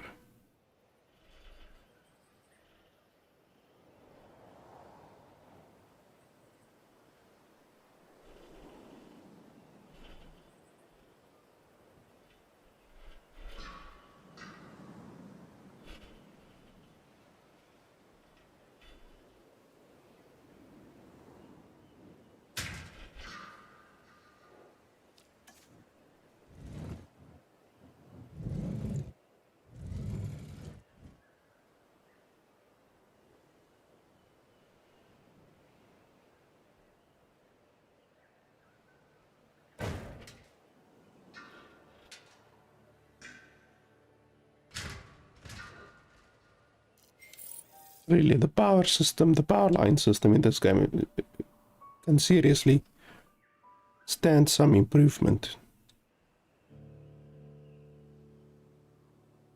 Oh, that's the goat.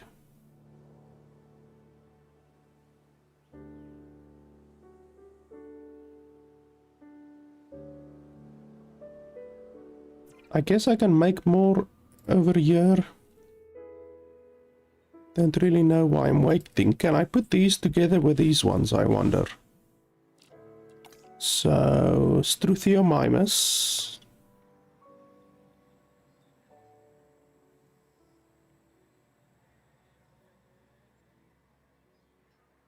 Okay, well, I'm not seeing...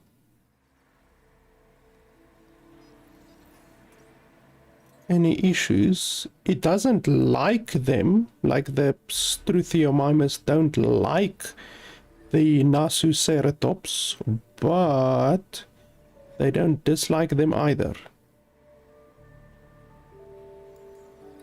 So I don't think there's an issue. Nasu. Yep, I don't see an issue. It's not listing them as not liking each other, and they both like forests, they both like ground leaves, so they are actually pretty compatible, to be honest. Now I just need to see I think I can only put long-lived on them and not really much else.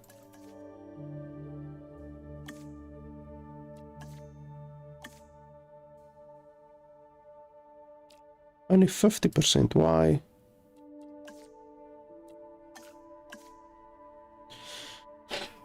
Okay. So I'm gonna have to wait.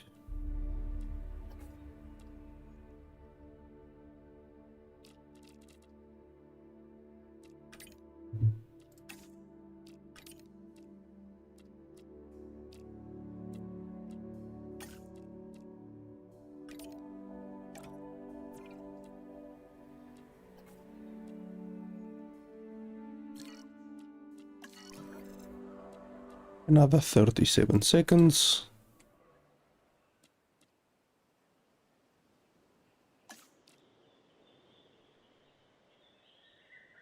So my income is finally going up a little bit.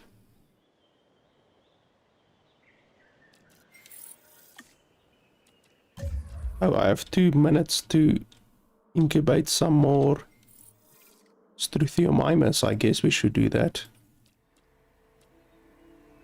I don't think I can change anything on the genome. No.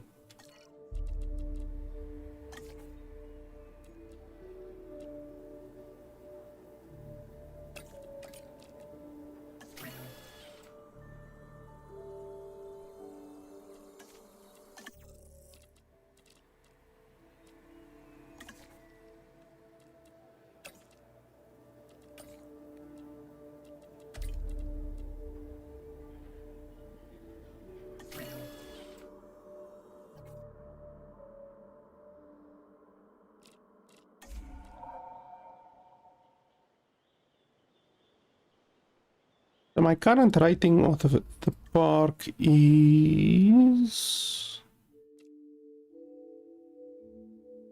239. It's pretty low, but it will shoot up sky high. We're gonna stonks right now. We're gonna go from 240.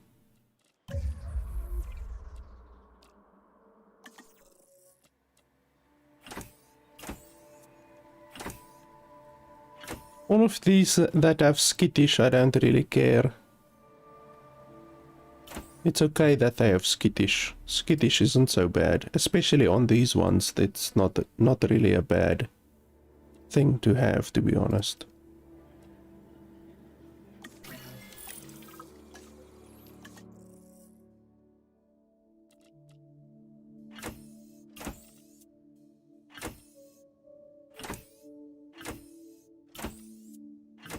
Yeah, that's fine. We will take all of these as well.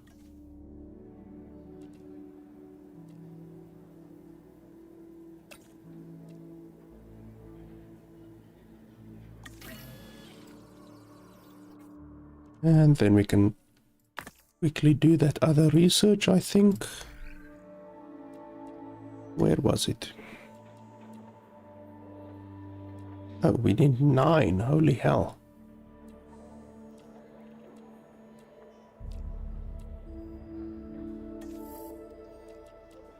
Still can't do that. We need 9 over there as well.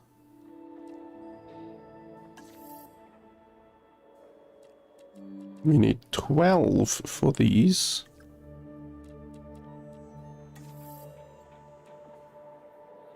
We can do these ones.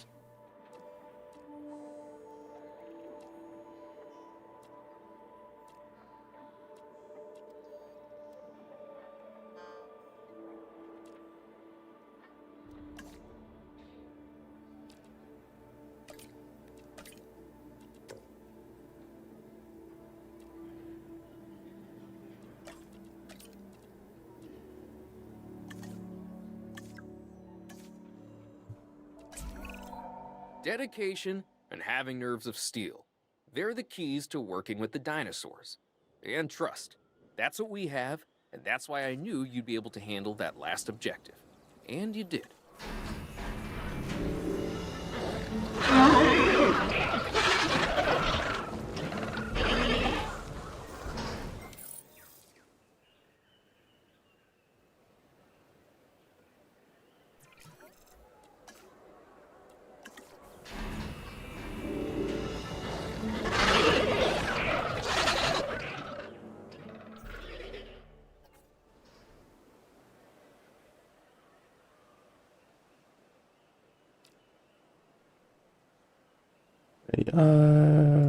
We can also release some of the other dinosaurs if we really want to.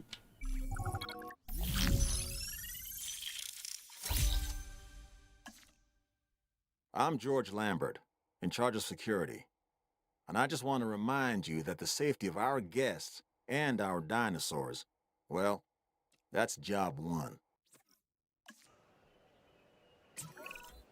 We can't afford to make mistakes because one is all that it takes for a carnivore to make you just another meat. It's stupid that if you pause the game, the dialogue also pauses.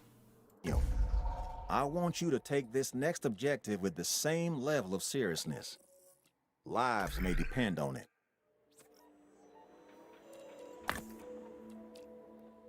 Okay, so I want to release some Diplodocauruses now.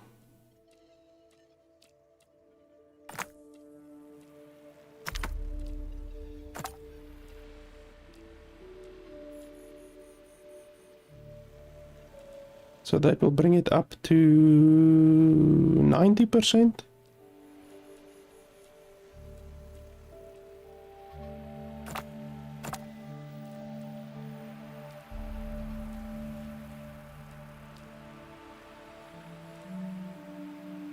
That will bring it up to 91%. And that will bring it up to 100%.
Okay, finally we have new people. Dinosaurs daily. So how tough could that mission have been, really?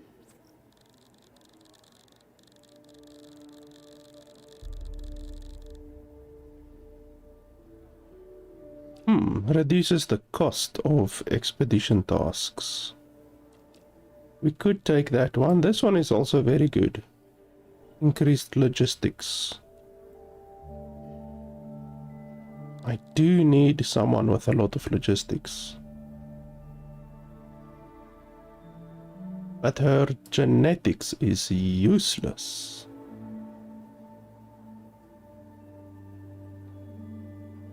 But okay, let's take her, I guess. Pretty good.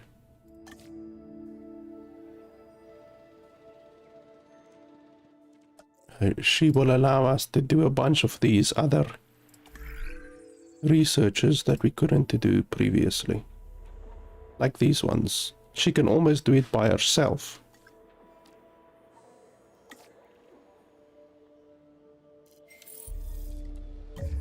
Okay, like that one. Now we can do this, I think.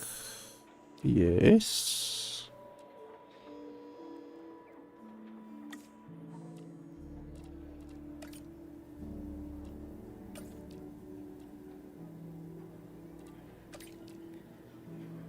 Okay, 350 is spicy.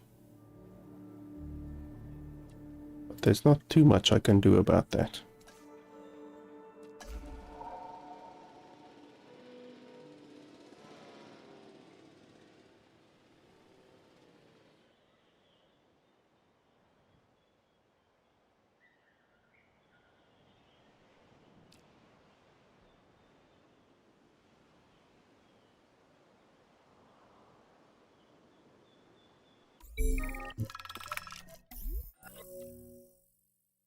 Holy hell. Yeah, I don't think I will be able to house something like that. That thing is spicy.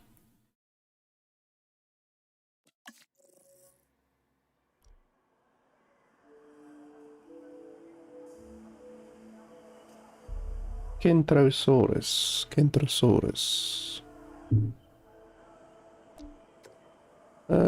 We can try. We should be able to house the Kentrosaurus in here, actually. Just want to check, are you guys happy now? How do you see? There. Okay, as long as your food is fine, then I'm happy. Yeah, both of their food is fine. They're just lonely, but aren't we all? Okay, staff improvement.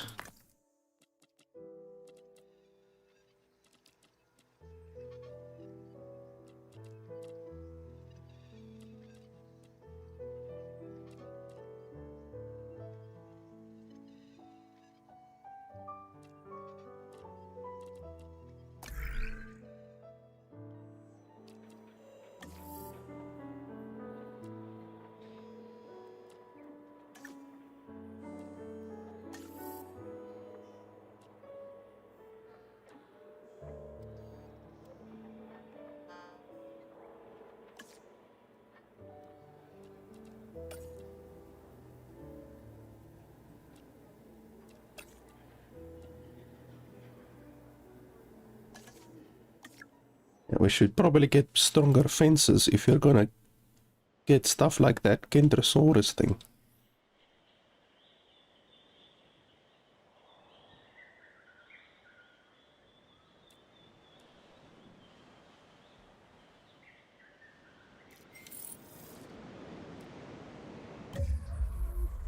And now we can train our dudes with 2 skill points, which will be significant. It doesn't sound like much, but 2 skill points is a lot. We could attempt to do the next one as well. Over there, but it costs 2 million and we need 16 of those, which we don't even have anywhere close to. So we're just gonna have to be happy with the training for now. So we train you.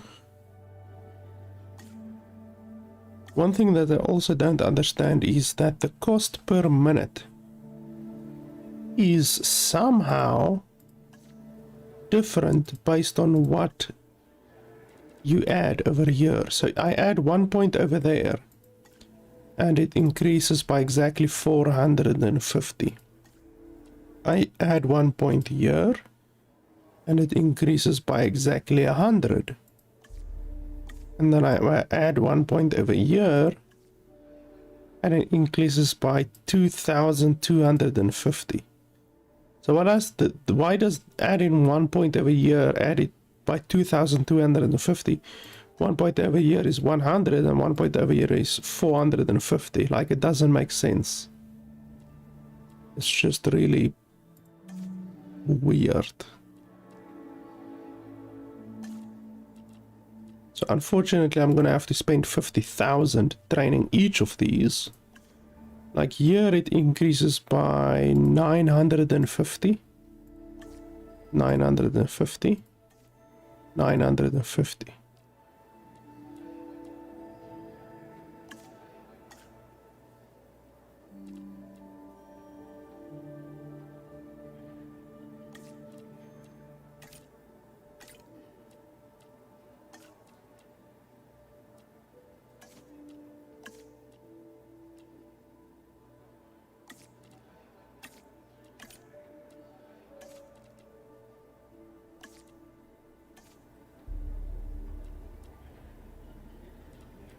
Why does she have 3 training points?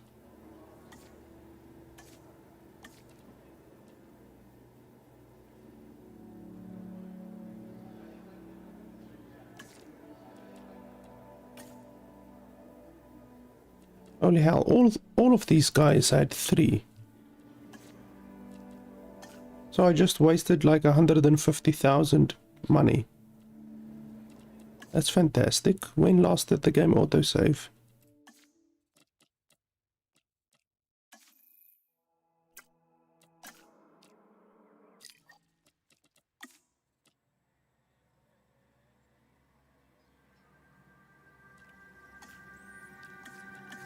Okay, 2 minutes ago, so that should be fine.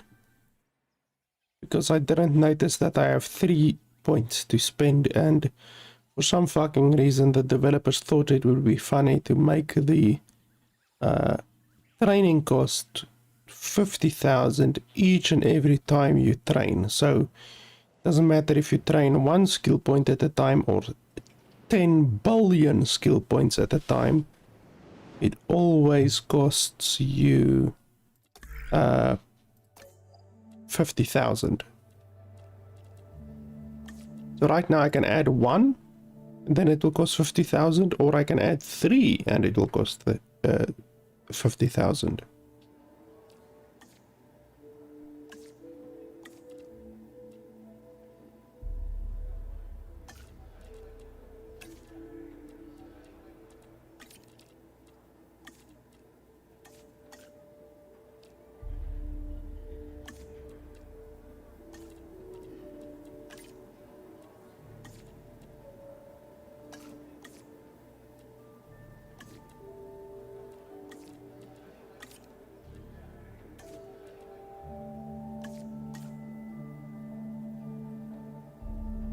She only has 2 points. All of the other guys have 3 points. I wonder why.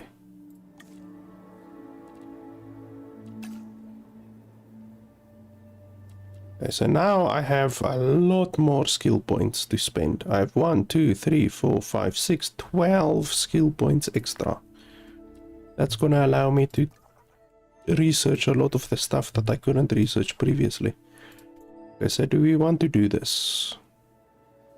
We can wait another 9-10 minutes if we want to. We don't need to do that right now.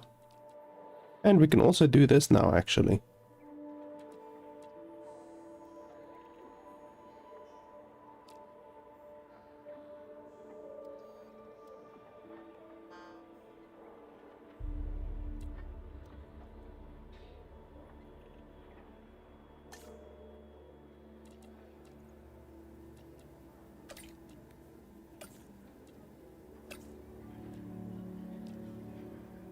Okay, it will take a minute and a half, but that'll be really good. And then we can make our dinosaurs more resilient with more traits.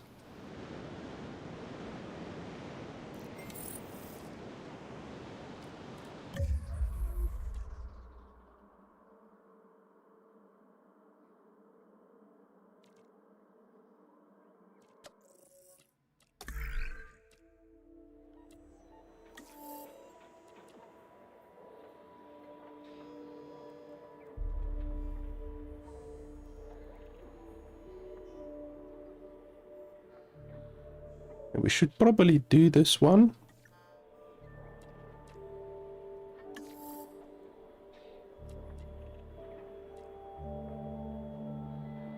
And we can do this one while we wait for the other one.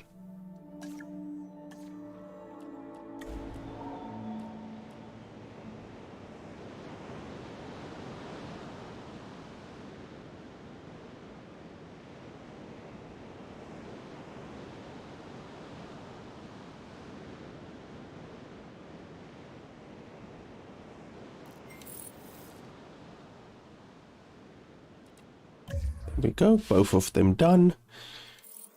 I want to get some... Oh wait, actually I should first get all of the genomes done that I possibly can.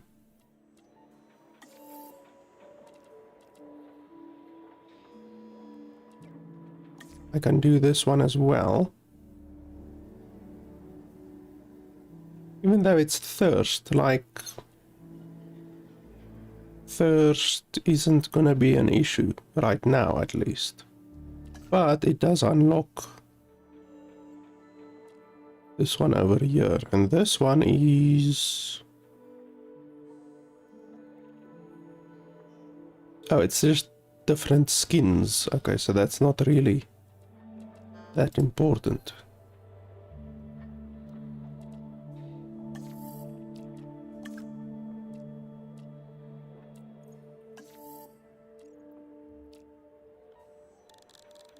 So yeah, I can't get this one, unfortunately.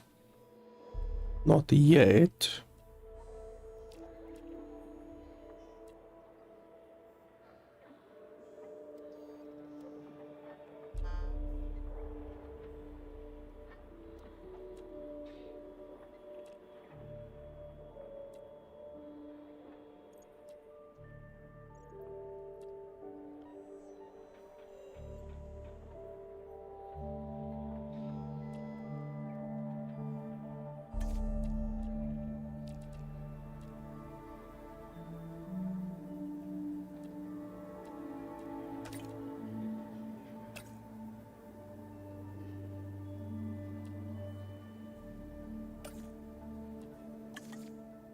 Already saved 100,000 right there.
Okay, so for some reason this dinosaur is infected, you could say, by the sickly trait, which is obviously not a good trait.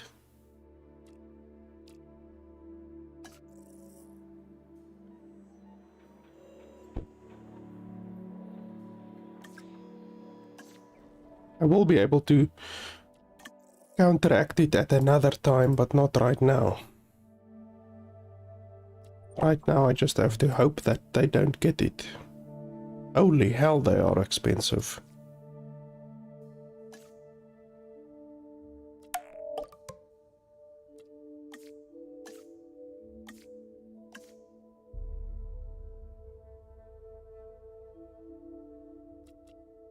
Okay, well that will be good.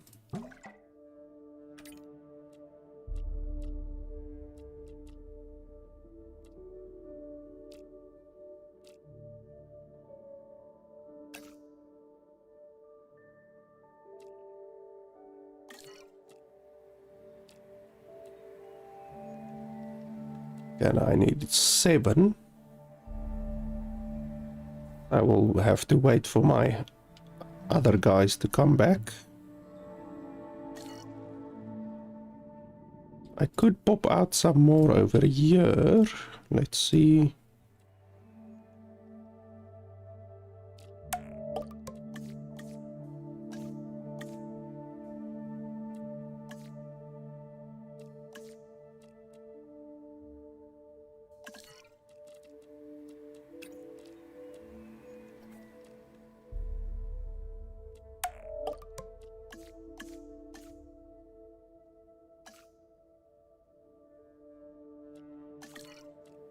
Okay, so I need 7, 5, 7.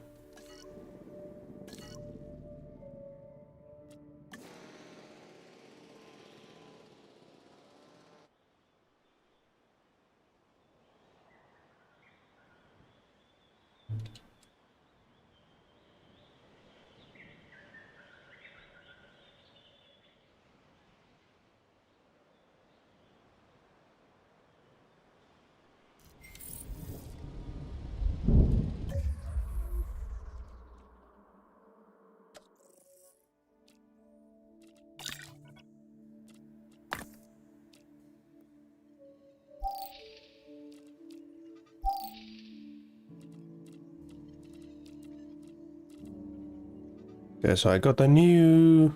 that one looks like a meat eater, and then this one, which is a herbivore.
That means we should build a storm shelter.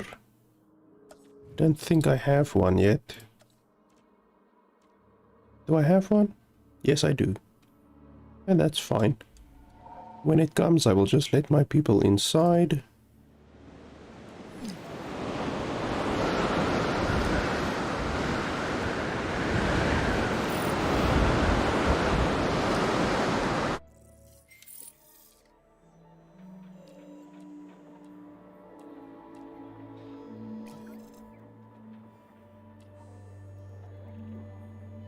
Okay, what did I want to do?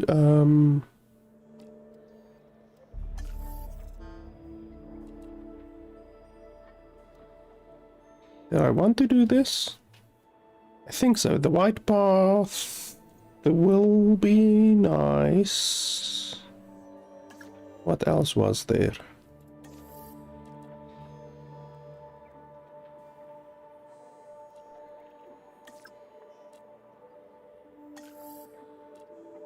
Ah, a medium amenities will be good.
Where's a dinosaur thread?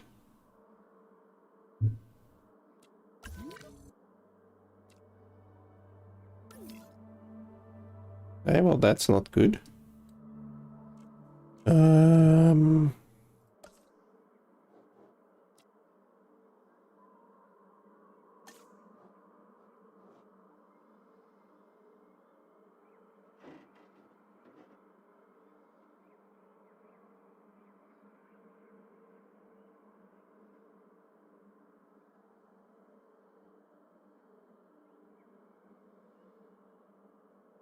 There was another way how I built in the other game, like I can't remember exactly how I built my walls. But you can do this. This basically creates a double wall. Or you can just kind of build them apart. The angles are a little bit... There we go. You can do something like this, and then from there to there.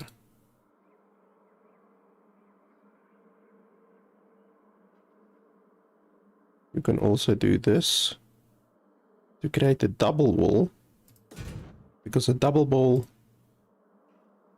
basically like the double gate, will allow you to,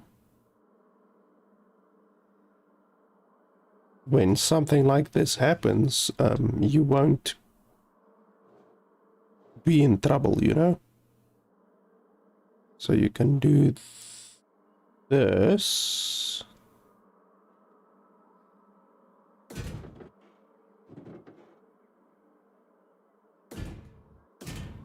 Something like that. Then even if they break through the first wall, they won't break through the second wall. How do you repair this again? I think you need to send your people in to fix it, as far as I can remember.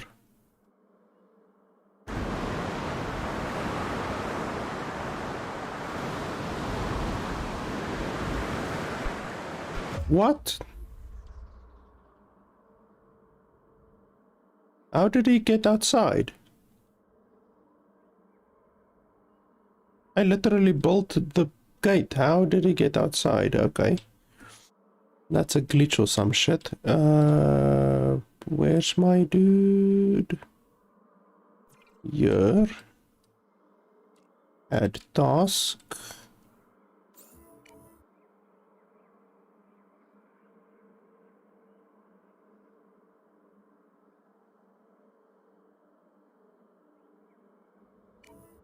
Why can't you... They're not giving me the option to go shoot that guy. Okay, let's try. Where's the recapture? Capture team.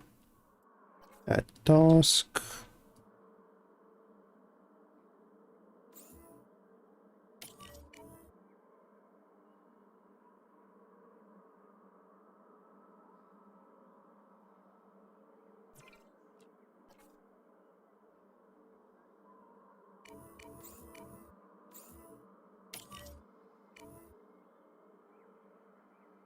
Can't reach destination. What shit are you talking about?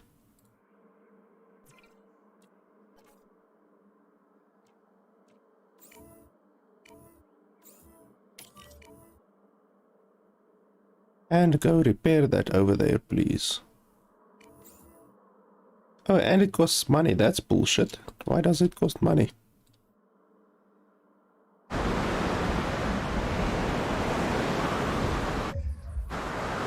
Look at that. He's literally running through the wall. First he's on this side, then he's on the other side. How does that even work? Oh, it's okay. You're gonna get shot by the dudes in just a second.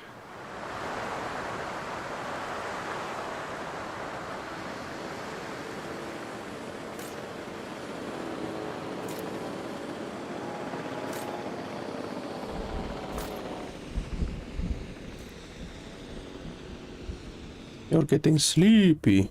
Okay, there we go. Close all shelters. Then you should get relocated.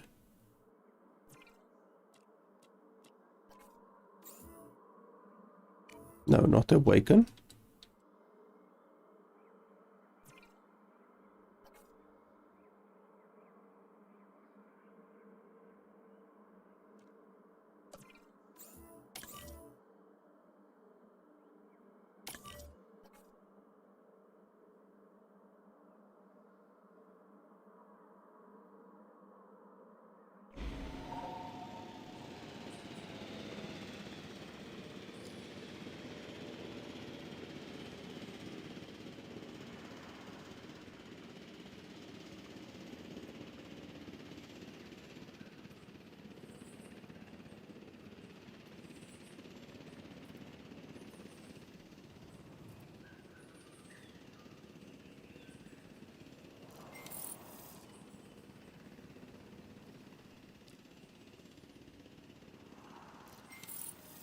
Need to remember to build a double wall basically everywhere.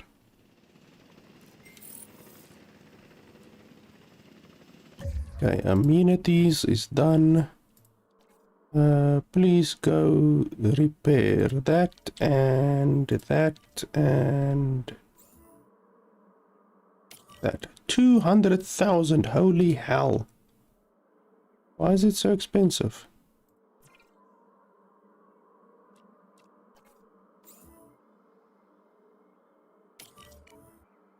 Ridiculous. That storm did like $400,000 worth of damage and released some of the dinosaurs, even though the dinosaurs literally clipped through the bloody wall, because apparently I have some like supernatural dinosaurs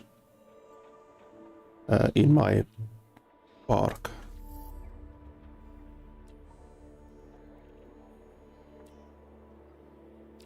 I can't do any of those.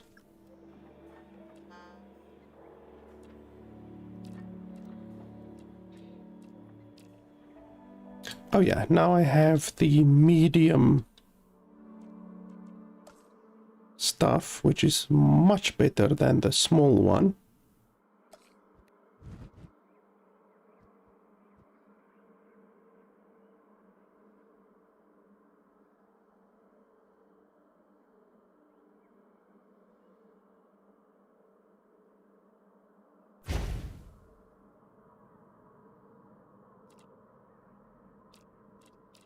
But I don't want cheap burgers, I want steaks.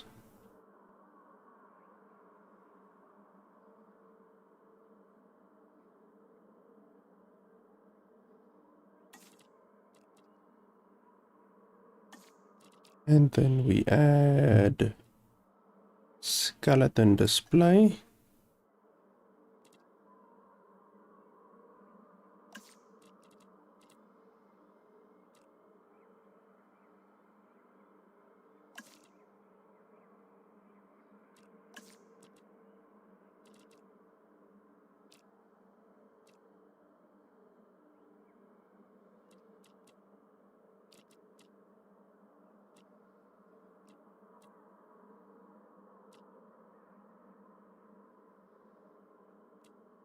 Is that minus?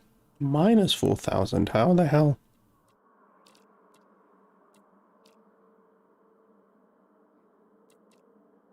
You've got to be crazy. How is that minus?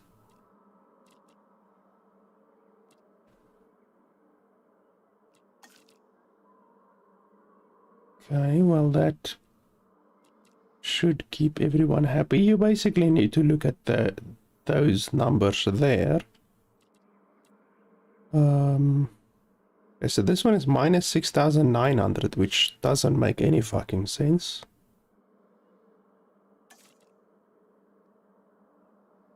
That one is also minus 6,900.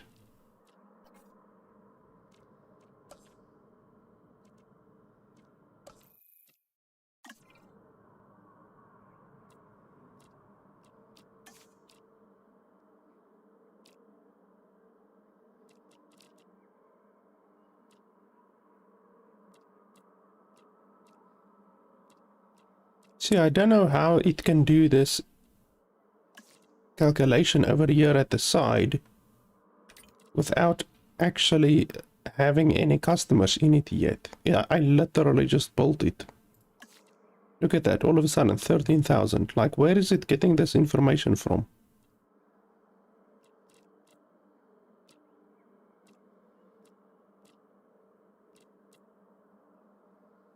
Okay, 13,800, 17,200 apparently.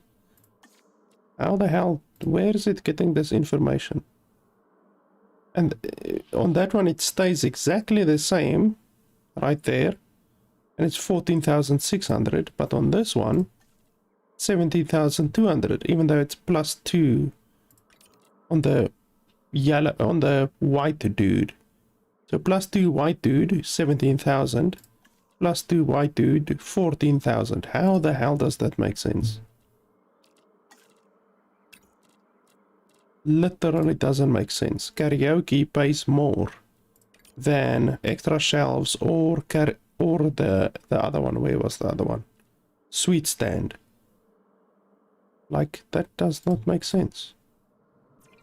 Okay, well, if I'm really gonna be getting 17,000 from it, then I won't complain that much. I see, then that one goes down. 15,000, 12,000, 12,000, 14,000.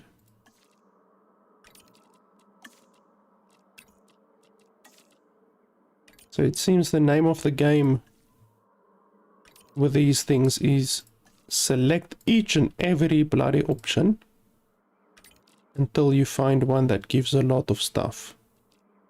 And if there's not one that gives more than another one, then you just boom, cancel it, and it goes back to 17,000. Like, how does that even make sense? Anyway, 17,000. This one, apparently 10,000.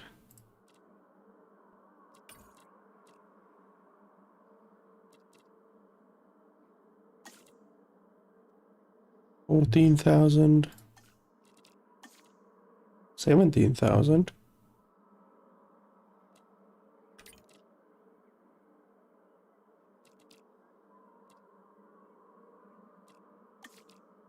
$19,000. Holy hell!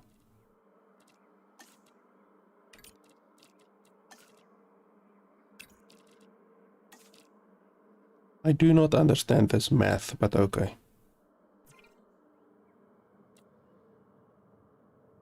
Oh, I already have an action figures. Okay, well, this one is a t-shirt. Why is no one shopping here?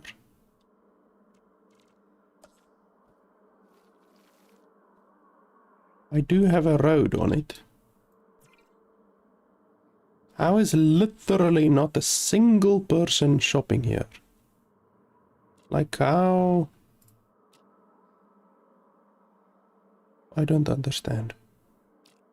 Stuffed toys? Do people like stuffed toys? Apparently not, because it still shows the same. Like, I don't know how these things are calculated, seriously.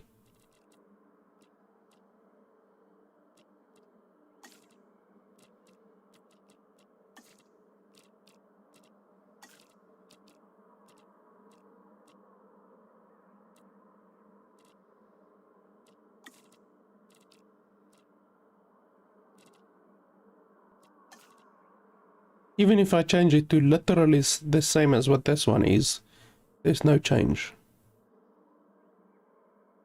So seemingly there's no bloody rhyme or reason to any of this stuff. Well, that one is already full. Donuts, maybe I should change it to donuts.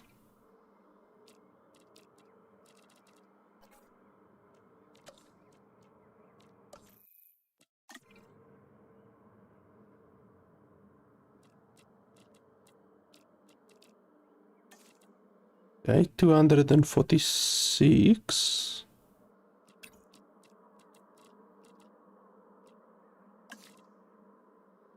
$1,700. 3,700.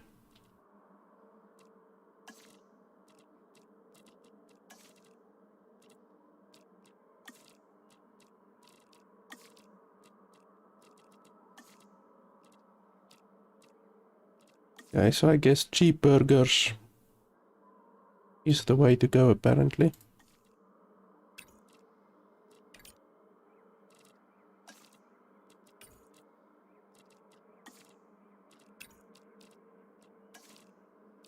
It's so stupid, like what is the logic behind this? Just selecting different stuff. 3,700.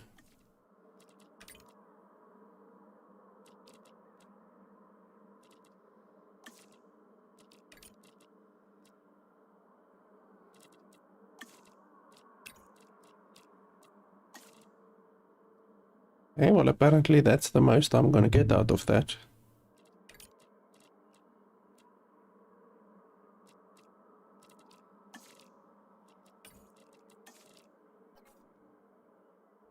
So that one is max. This one is max. Didn't I build another one? Oh yes, over here. 9,400. 11,700.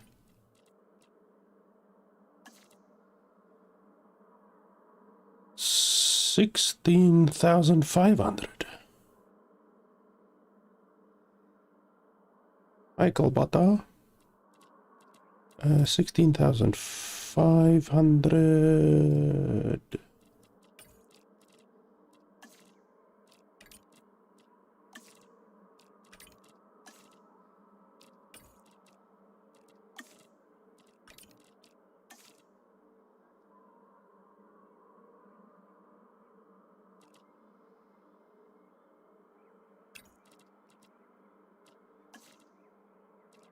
$16,500 is the most I can get out of this. Which is fine. It's a good amount. And then I need another drinks place because I have one shopping place, a big place, and then two food places and a drinks place. So I need another shopping place or another drinks place, I think. Let's build another drinks place. We could make it a medium.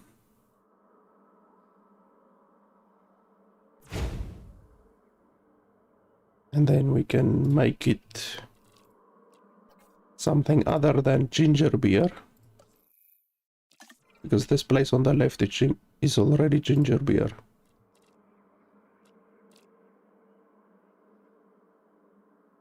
Okay, so it's at 5,600. We can do that. 13,800.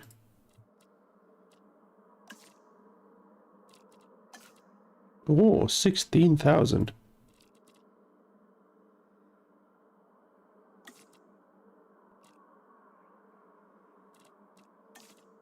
Yeah, 16,000 is probably the best.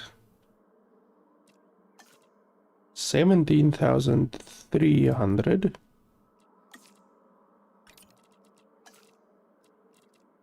Yeah, 17,300 is the best, I think. Well, that's a big improvement from what it was already. Like, this place apparently didn't generate any money. And then these two places together generated about 20,000. Now, almost each of them generates 20,000. Oh, but all of these profits have gone over here now. Is that how it works?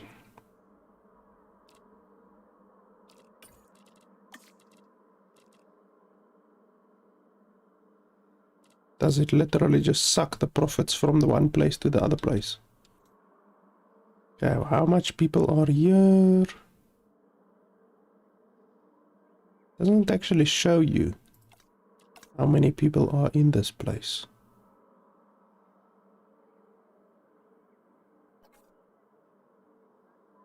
Like, it literally doesn't show you how many people are in there. If you want more, that's what I've got. More challenges in the form of a new objective. Increase the size of the largest territory population.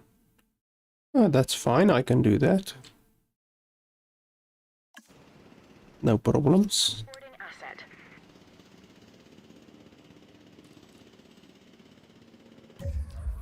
Okay, and then while those fossils are busy, what's this? Increase the size of the largest territory population to 23. Okay. So it's these guys, so we just need to make more of them.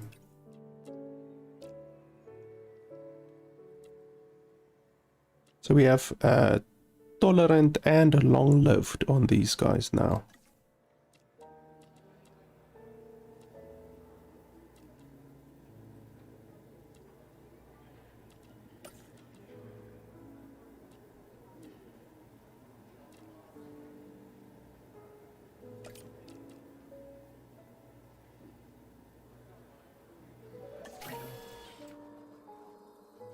It will take no time at all.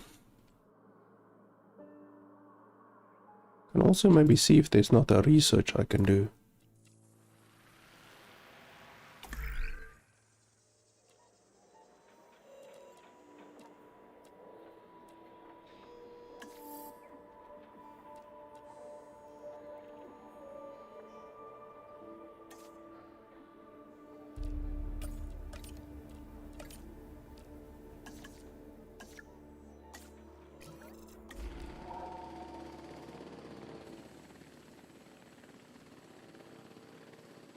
Transportation complete.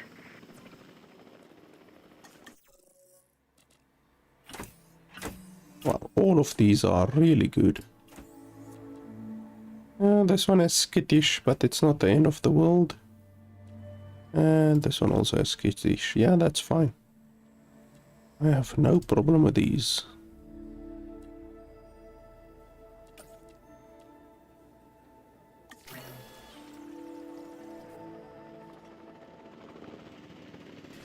That's gonna be an easy 720,000 in the bag.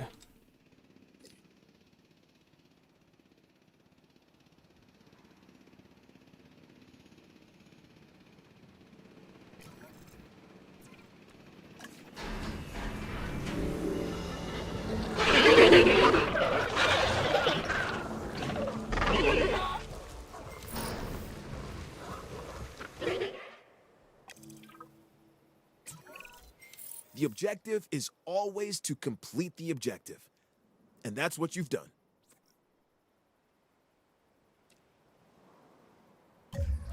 Okay, then we can release some of these. Oh, staff busy, okay. We need to wait for this other one.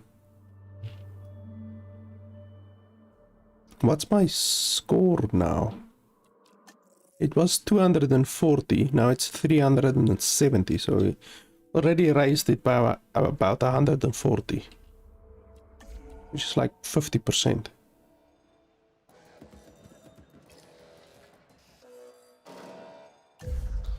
I also need to build better walls.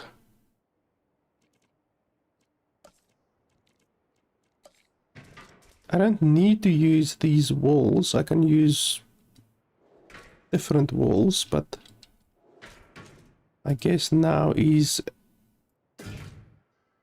as good a time as any to upgrade the walls.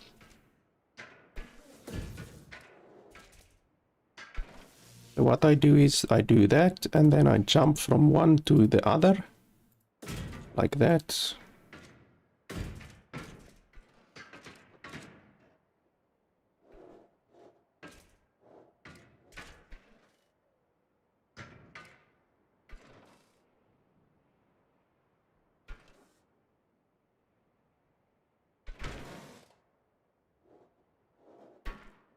And that way you have a double wall.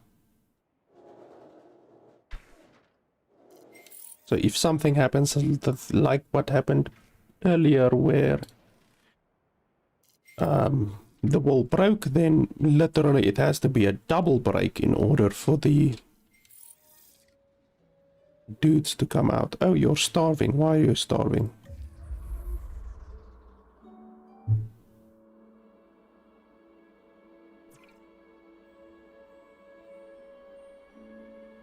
Well, dispense. Okay, maybe I should place additional feeders.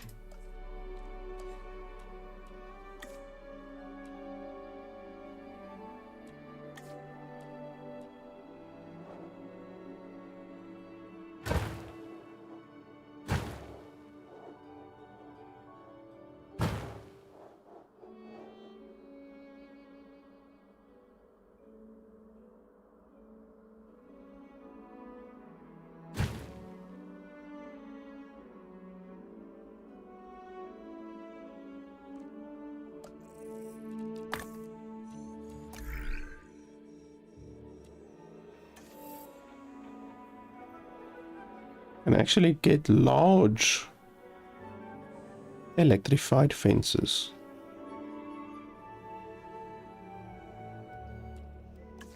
Oh, we can do that.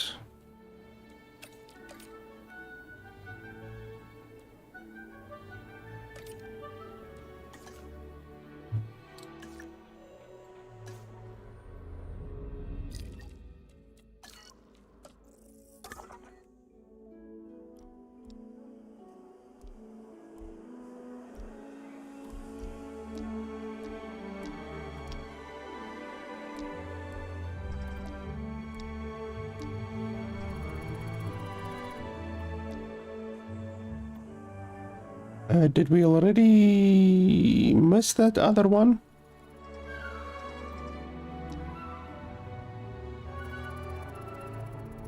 No, we didn't. We can go get those. I don't see why not.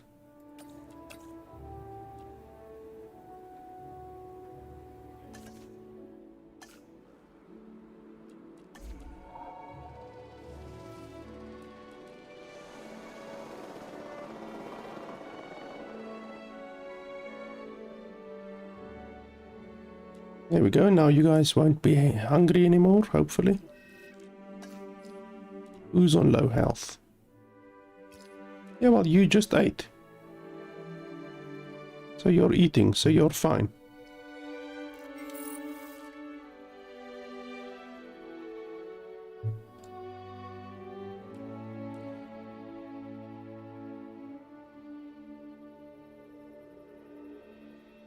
Yeah, I will get you some threads in just a second. I realize that you're lonely.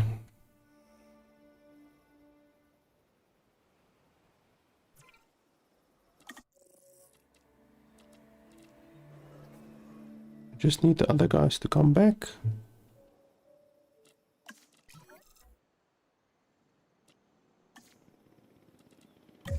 How can't you find your way?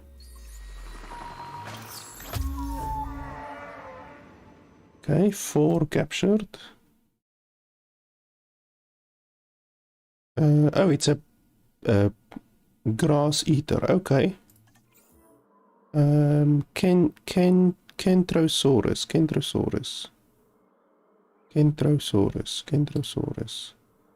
Let me just have a look here.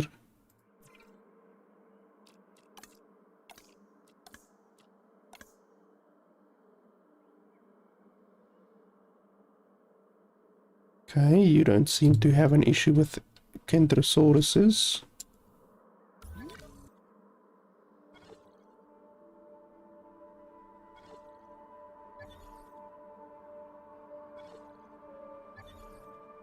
Do you guys have issues with Kentrosauruses?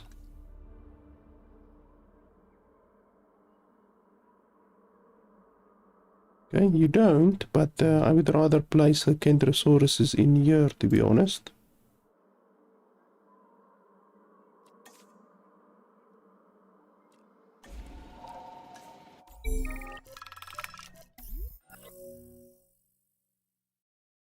Oh, that's a flying one. I don't think I can actually take the flying ones.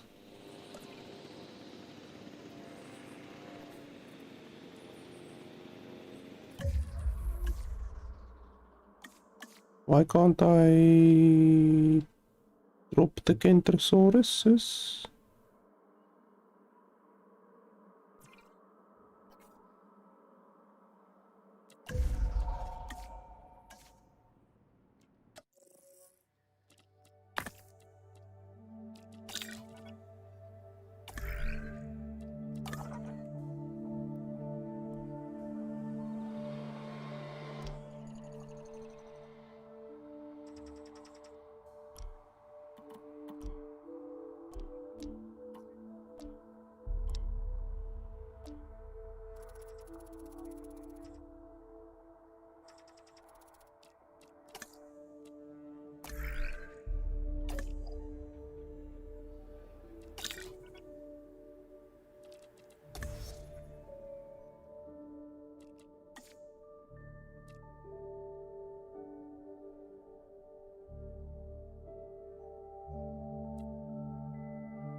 So I'm clicking on it, but it's not letting me.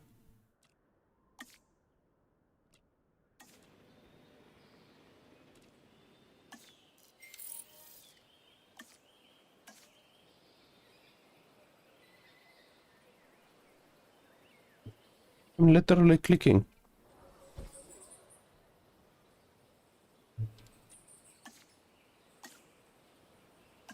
Okay, will it come back after 2 minutes, I hope? Okay, so let's synthesize a whole bunch of these.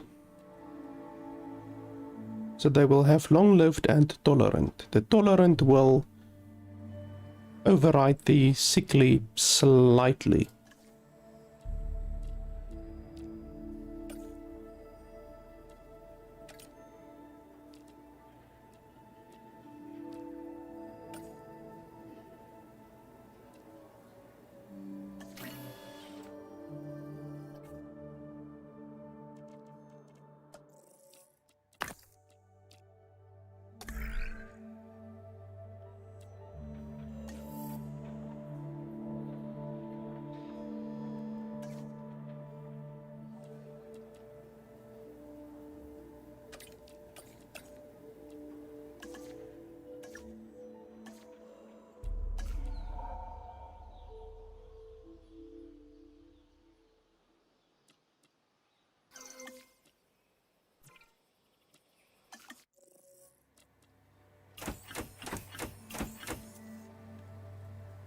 only a couple of them have the sickly,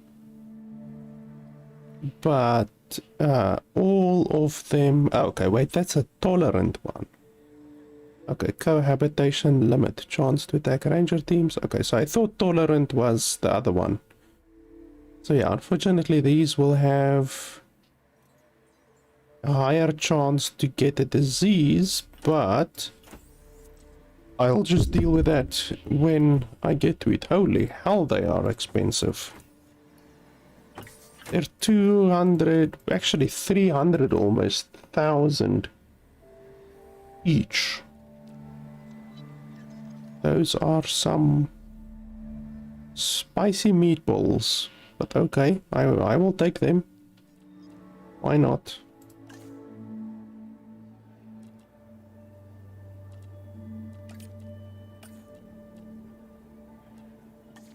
$2.4 million. That will definitely increase my park rating. Where's the dinosaur thread?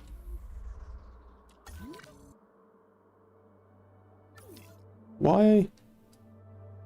How did he get outside?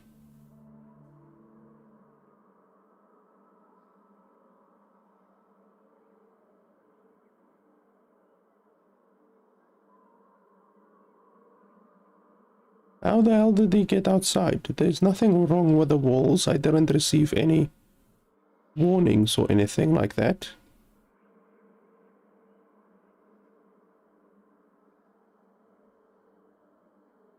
How the hell did he get outside? Naughty dinosaur.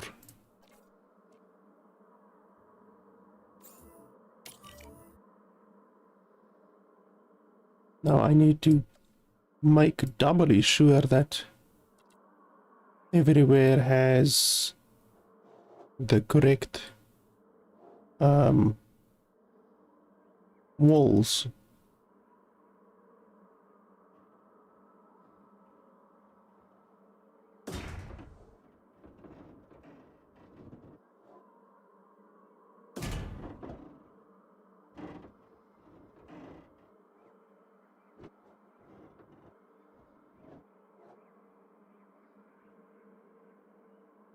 Let's just leave that one for now.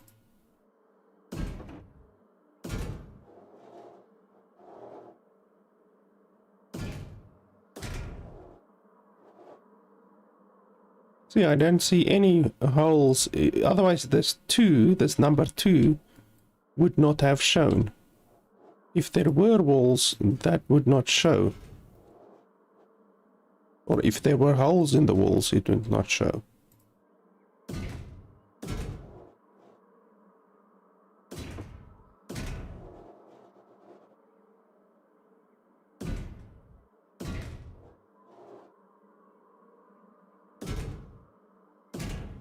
What I can also do is like put a cross member inside the cross members.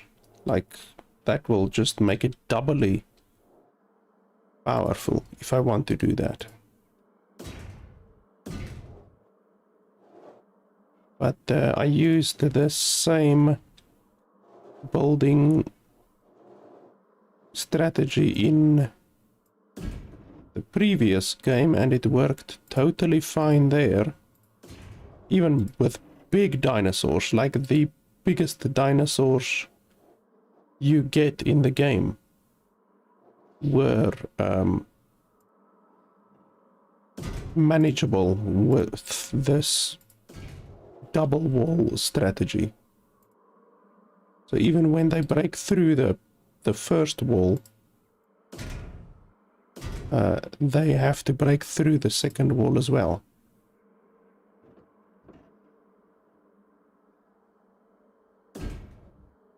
Which they can never basically do. By the time they do that, you can usually already have your defense up, you know, like you can already respond to the threat, whatever it is, if it's a sabotage or whatever.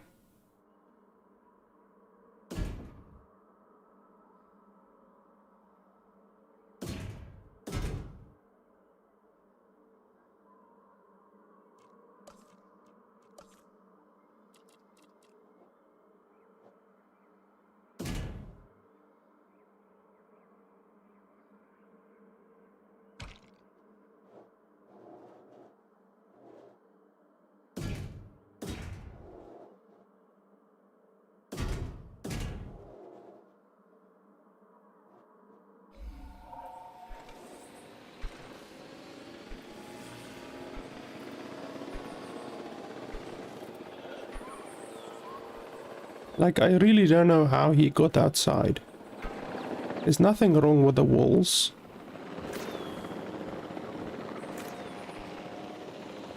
Okay, there we go. He got him. Sleepy time. And then we transport you in there. Sleepy time for you.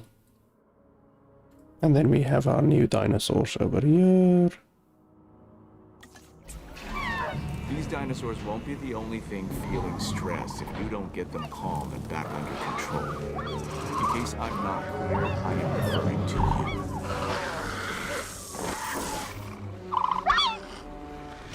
Come on now, don't fight. Let's all just be nice. Let's transport dinosaurs over there. Asset in transit. Asset being transported. Okay, so all of you guys are hopefully happy. Happy. Diptholosauruses. And you have 2 friends in here as well, over there. There are your 2 friends. So they should all be happy, hopefully. Yeah, I know you don't have enough power. Okay, and then we need to build another power station.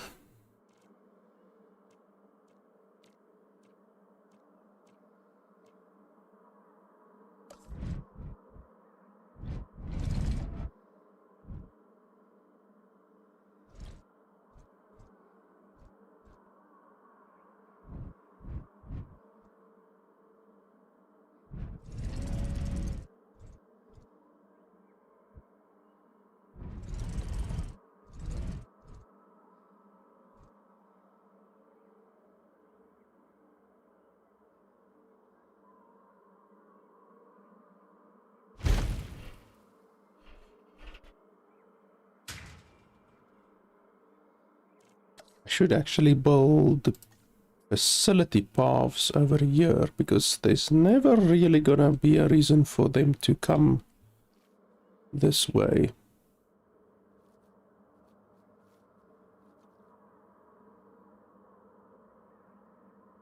I mean, they're not walking far, they're just walking over here, so it's not the end of the world.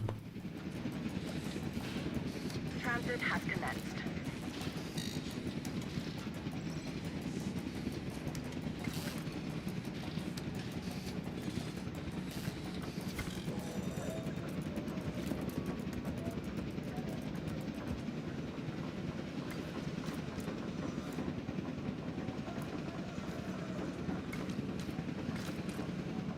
Confirming asset delivery. Asset delivery confirmed.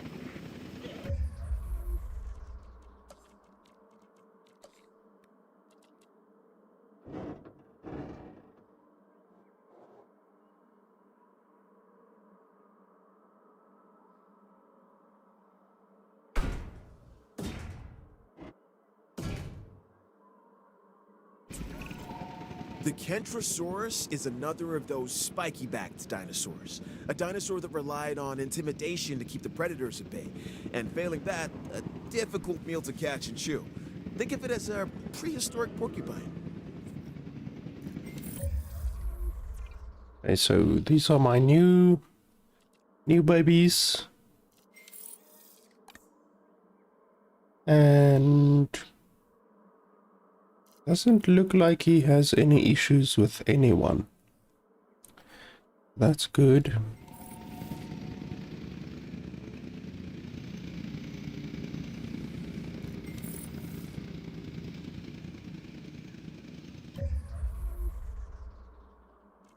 Okay, so we can do new research and stuff.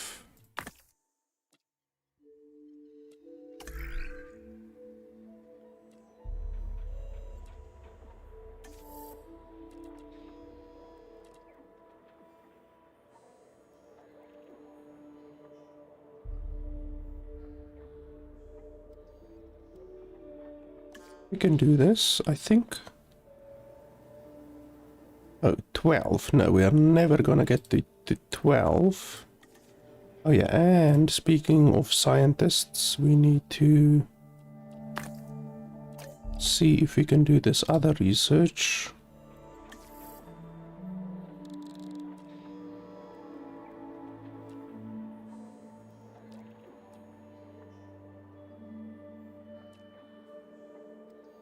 No, we can't do that yet. We can do this one. We can definitely do that one.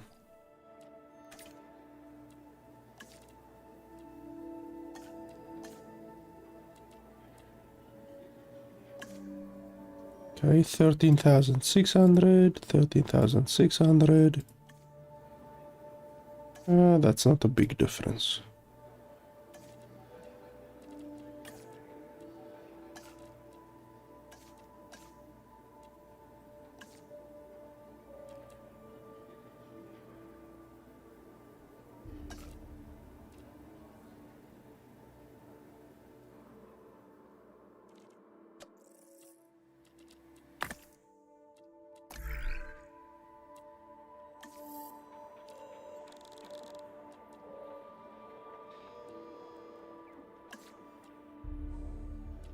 Holy hell, does this thing cost 2 million? Oh no, wait, 500,000, I almost wanted to say.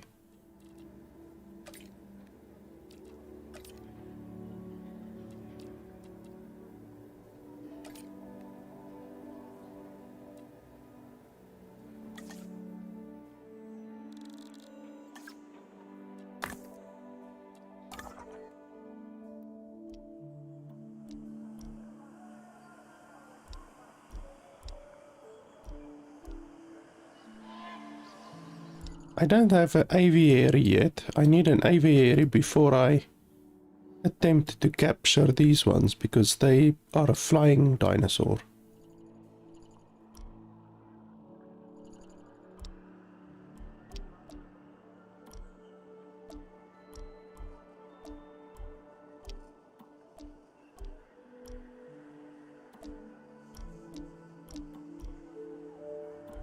$380,000.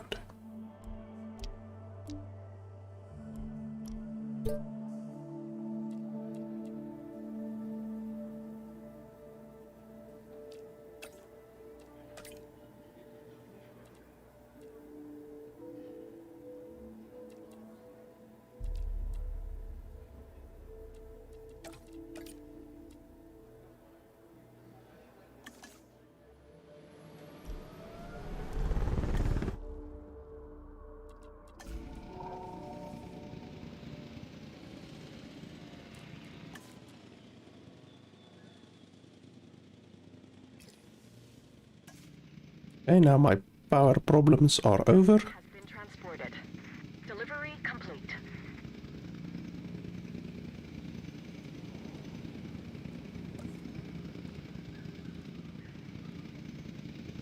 Okay, that one is full. This ginger beer one we can bring back to what it was. 6.2, 6.9.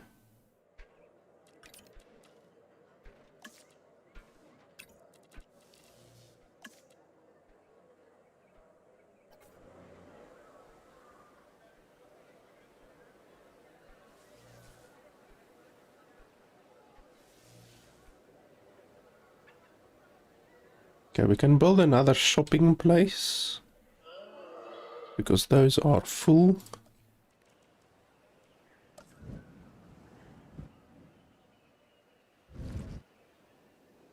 I want to build another hotel here first. Don't we have the large hotel unlocked already?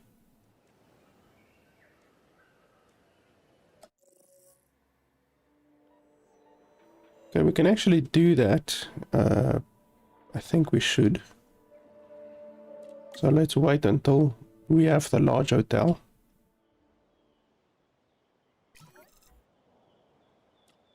A fight. Okay, well, you guys have to fight. If you want to fight, just fight. Fight it out.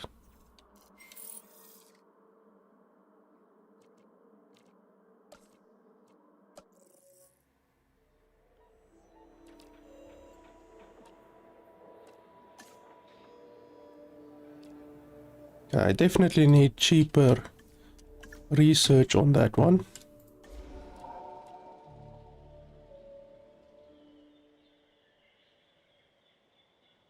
What's my rating now?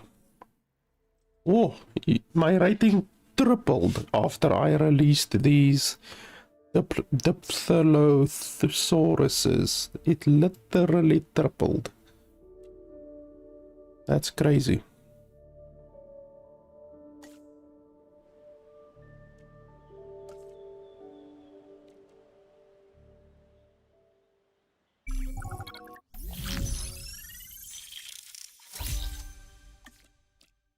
I need people who can do the job as directed.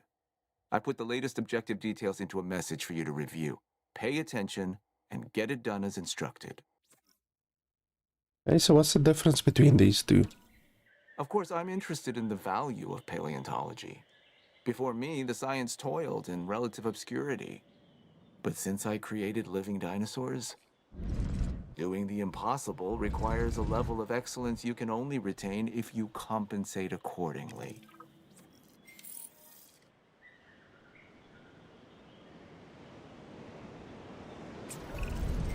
The dinosaurs are my primary concern.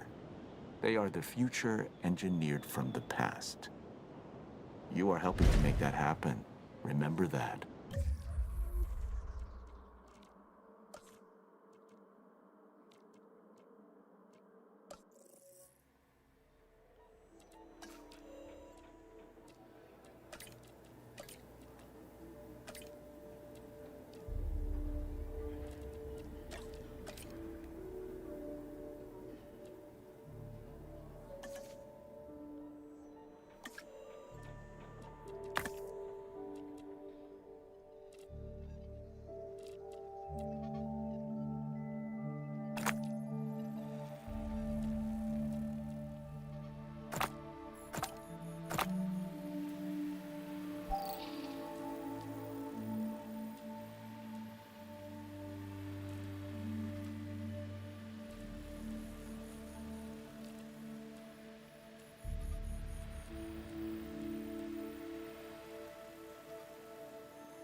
Want to see if I can put the hotel there, but I'm not sure if I will be able to.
Okay, so all of you guys look happy.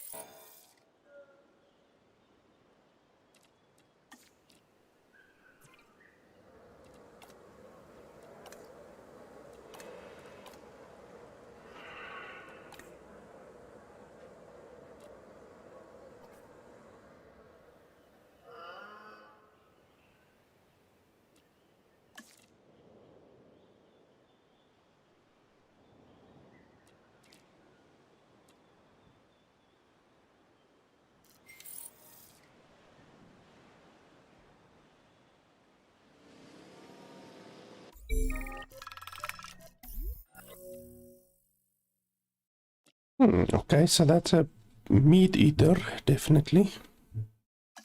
We can maybe do that.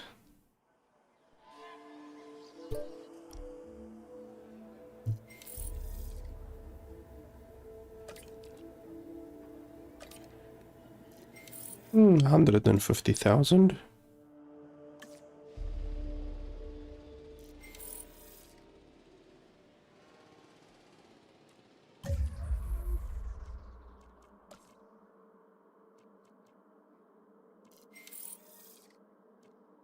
Are all of these the same size? Let's see. Okay, so it does fit in there, that's good.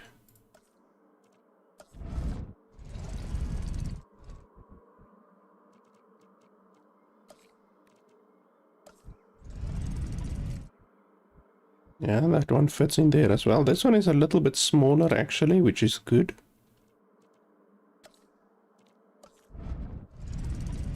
This one is actually even smaller.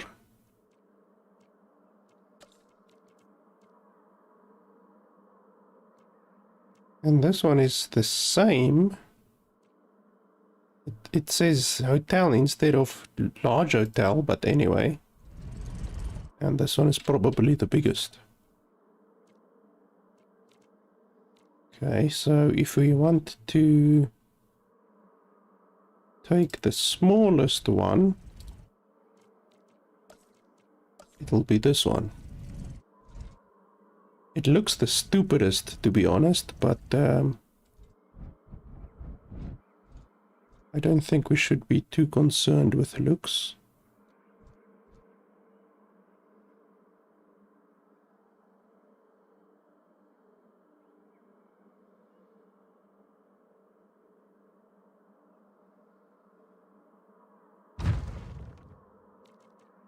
And then I want a medium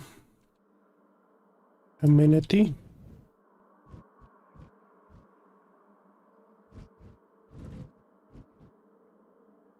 And it actually fits in relatively perfectly. And we said we want... What do we want?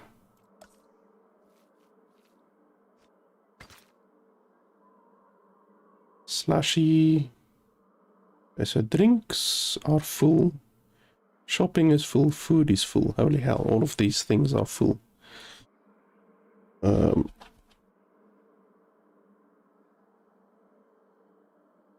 Where can I see how many of a specific type of person I have?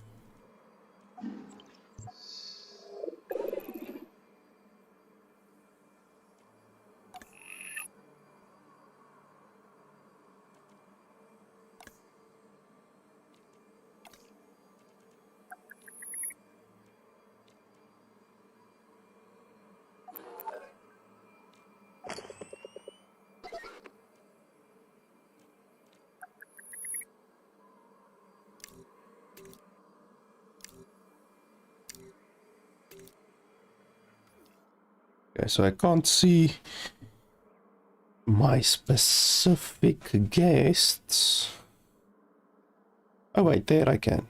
Okay. General and nature is by far the most popular.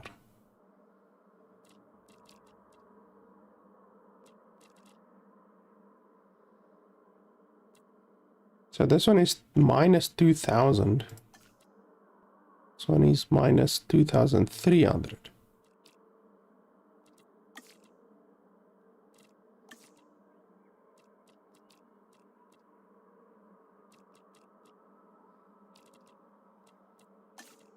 Let's take that. The profits will pick up in just a second, I'm sure.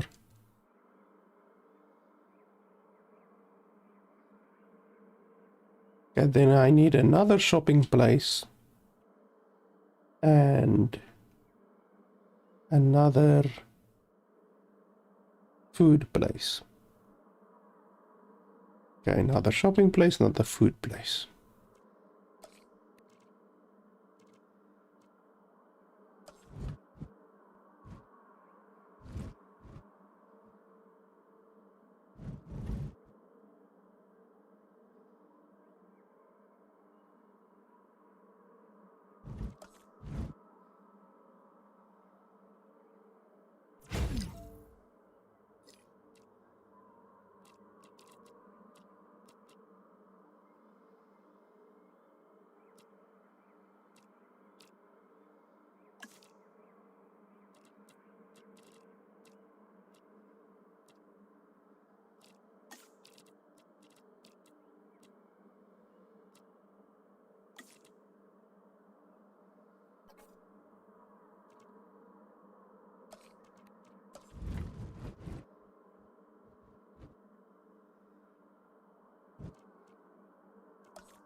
And understand how this one gives more than this one.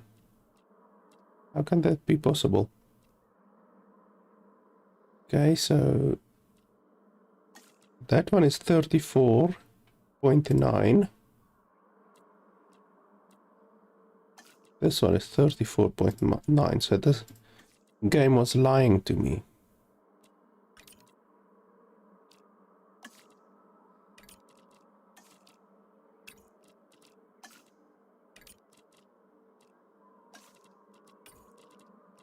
Okay, so that's fine. Good amount of profit out of those, and then we need power.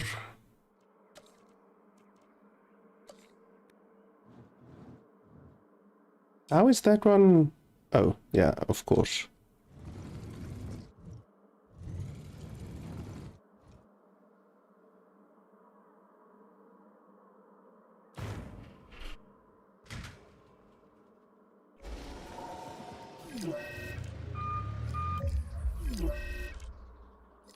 Sprain, okay.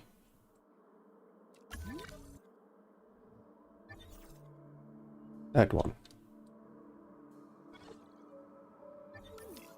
Okay, can we fix it?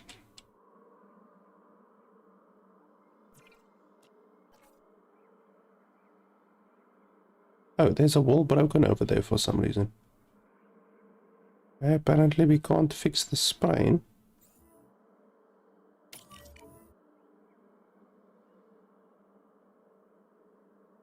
Why are these things damaged? I don't understand.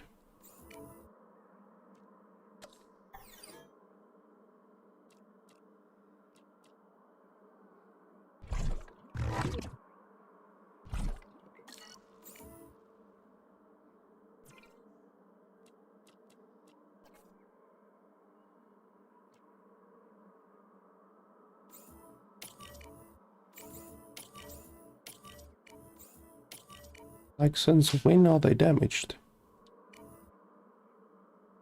Must I research that sprain or what's going on?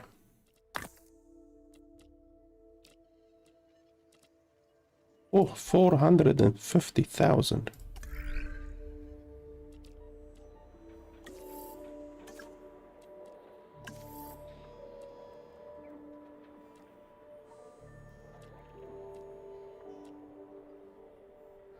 Oh wait, I don't think I have the medical guys yet. Let me have a look here. Don't think I have the medical guys.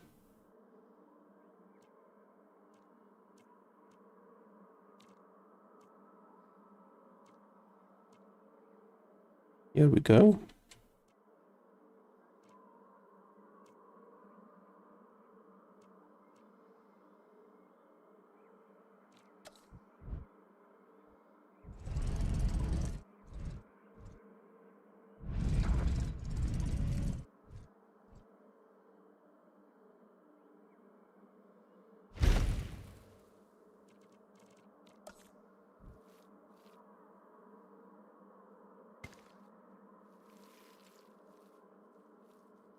Yeah, you guys don't need to walk here at all, so I'm gonna delete this path.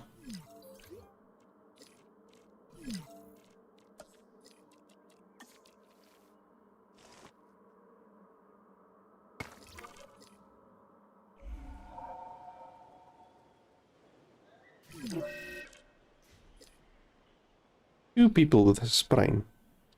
What's going on? Are you guys fighting?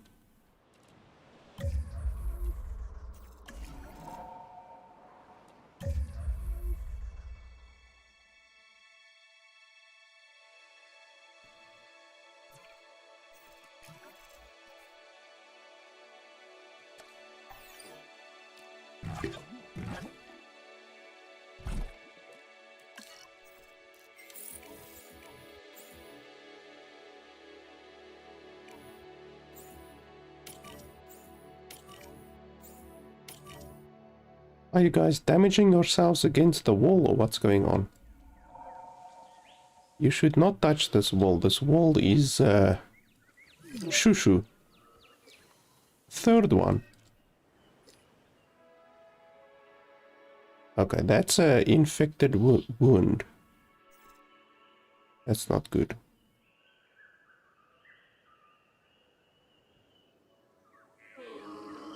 Are you guys bashing your head against the walls or what's going on? That's a level 4 wall.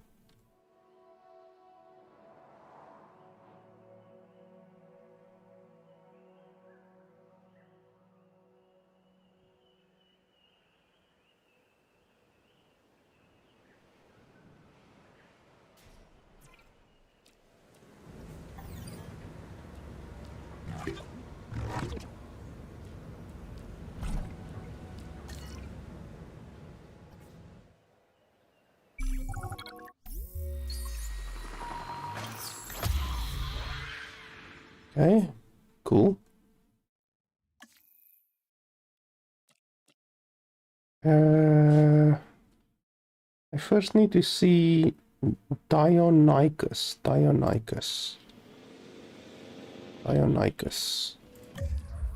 Will you guys be happy if I put the Dionicus in here?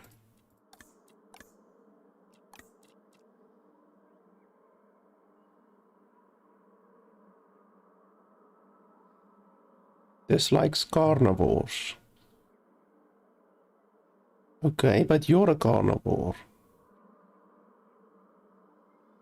How the hell do you dislike carnivores if you're a carnivore? Okay, let's have a look here.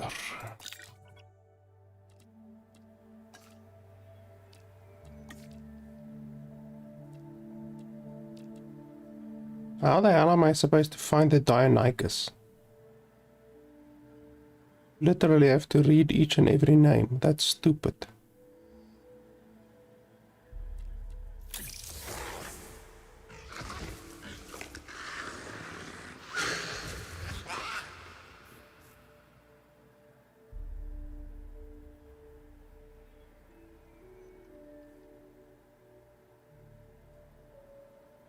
Okay, but it doesn't say... Like, it doesn't say what. That sucks. How the hell am I supposed to know if you're gonna be friendly?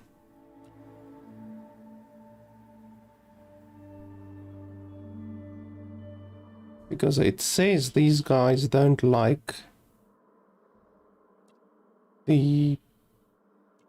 carnivores.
Okay, well, it says that Dionychus also doesn't like carnivores.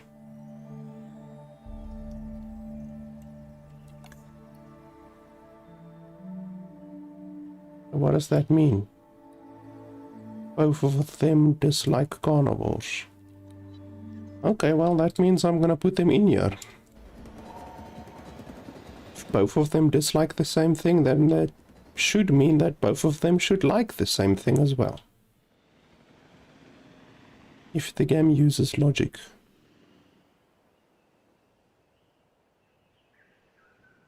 Okay, Okay, well, I was kind of busy dealing with this. Okay, so shopping is fine. Their food over there dropped simply because I built this one over here. Shopping is fine. Drinks are fine.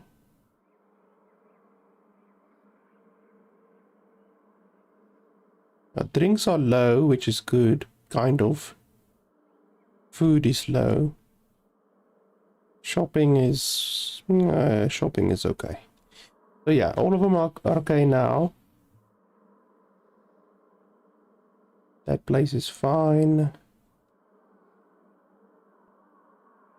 Yeah, I think everything is fine now. Now I need to see.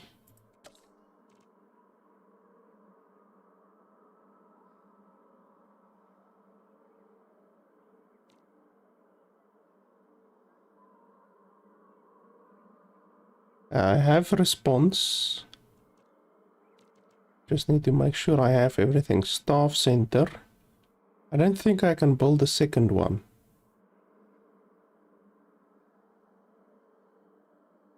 Can I? Maybe I can.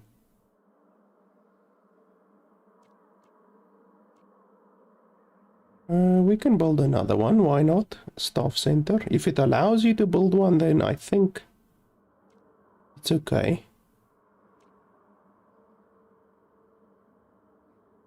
Did I take this one? Yes.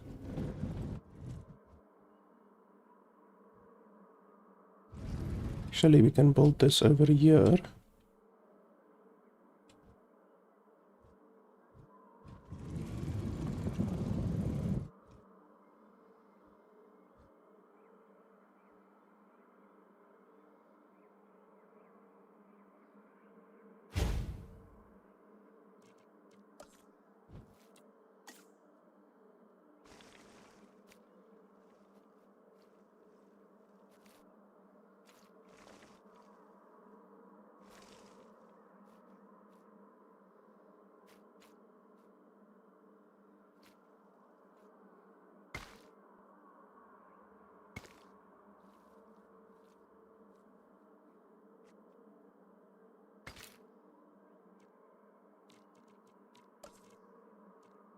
Yeah, we've got the medical center.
All of these basically do the same view.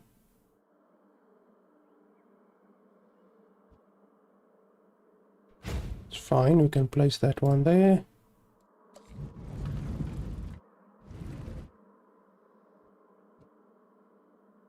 Oh yeah, I haven't done a double wall everywhere yet. I need to remember that.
That should improve my viewing, and if you improve your viewing, you improve your attractiveness.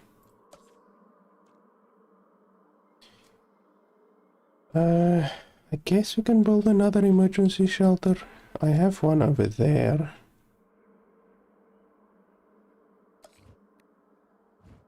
But you technically need a couple. One usually isn't enough.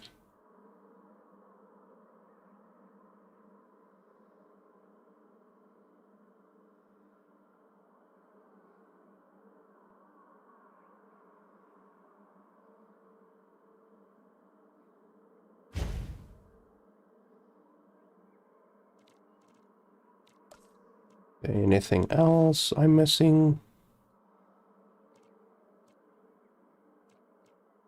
Restroom, I have one over there. Do I have another one? One over there. That's fine.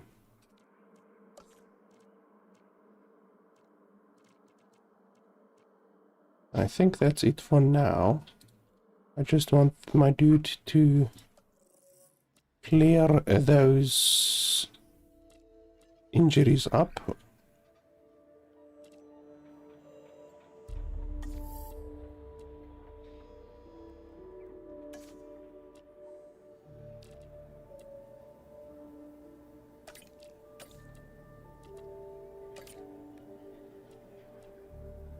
Literally, these two dudes are saving me 245,000. Just like that.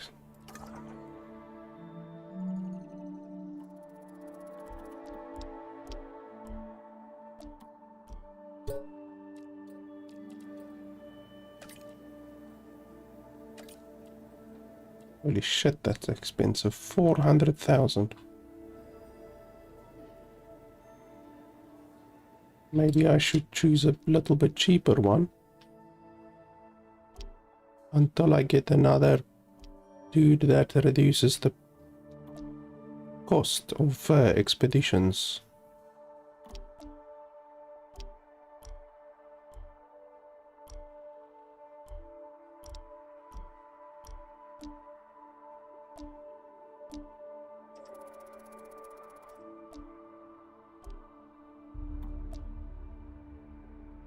That one is good.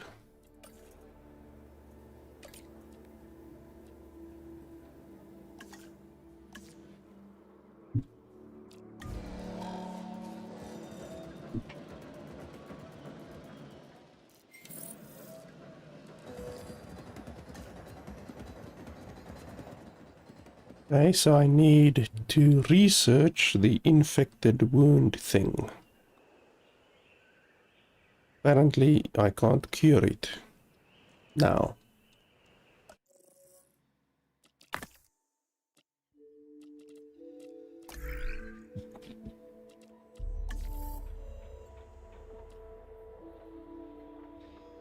Okay, as soon as one scientist becomes available, I will do that.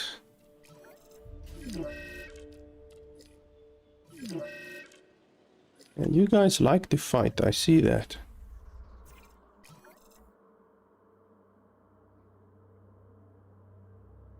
Third degree burn. Where the hell did you pick up a third degree burn?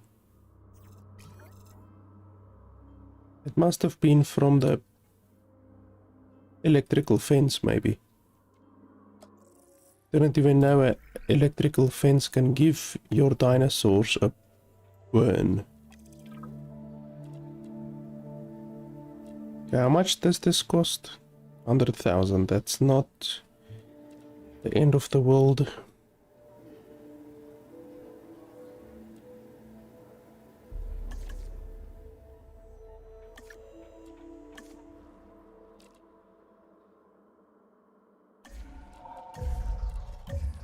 Where's my medical dude?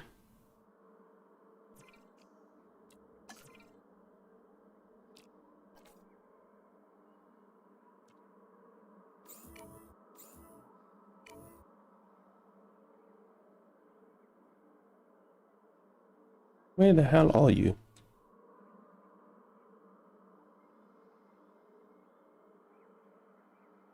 I can't see the bastard.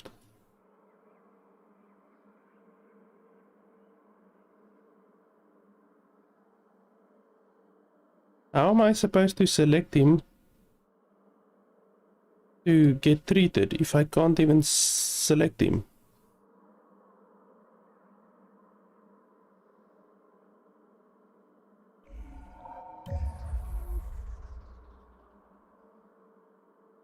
What the holy hell?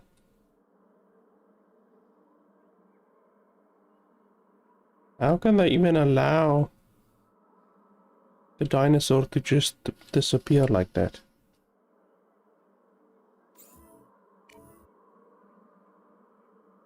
There we go.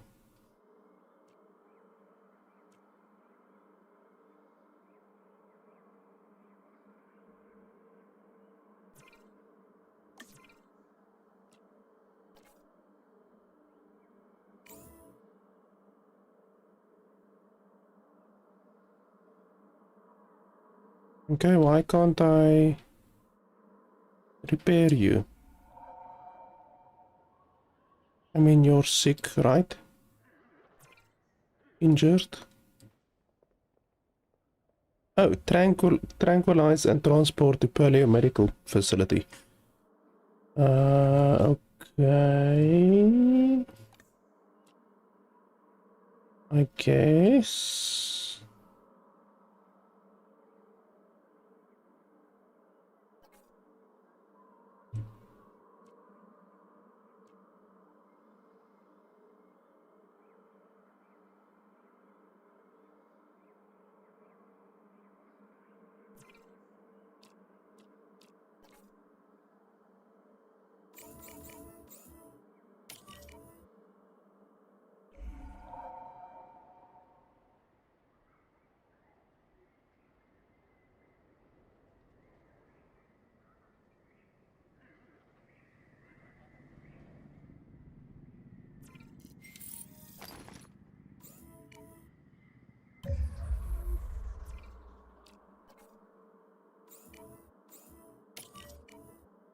At least I can get rid of that sickness.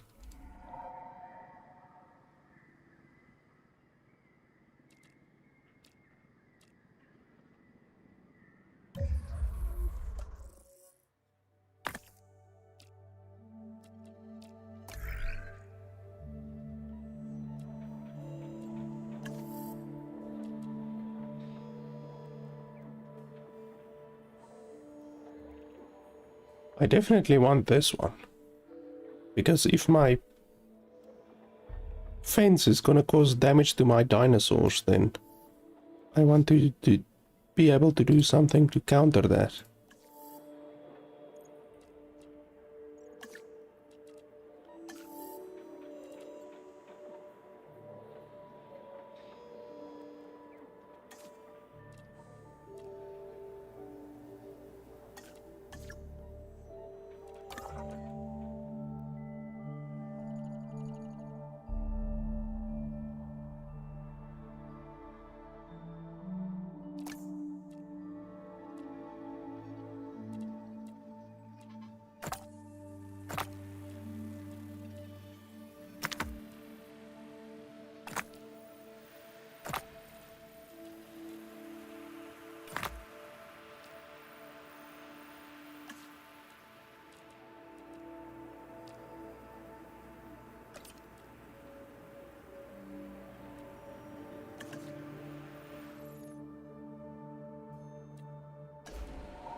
So apparently they're not gonna have any issues by being in here.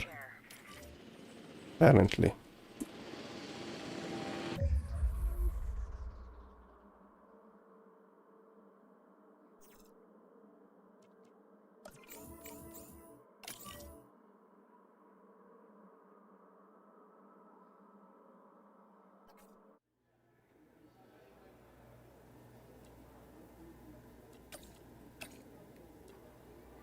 Holy hell, and it costs me money.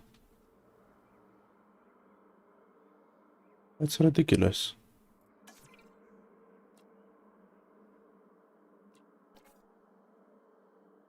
Here's another patient for you.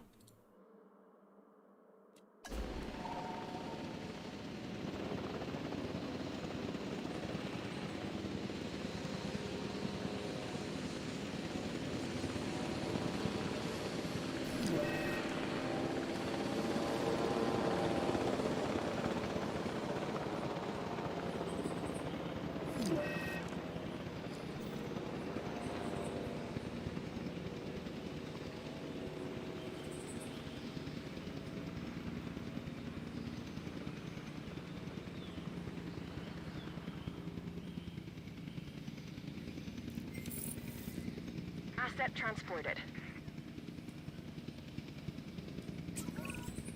Claire Deering. She's gone from manager to advocate. She's a survivor. a result of her interactions with the dinosaurs and her headstrong nature. This dinosaur is important for a number of reasons.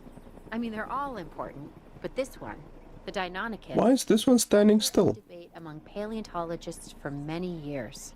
Look at this shit. Specifically, were the dinosaurs cold-blooded or warm-blooded animals?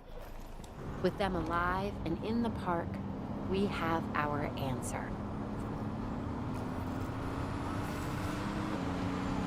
Oh, how long has that bastard been standing there? Like... Now it's reversing. What would it take to get you interested in this next objective? I'm not above begging.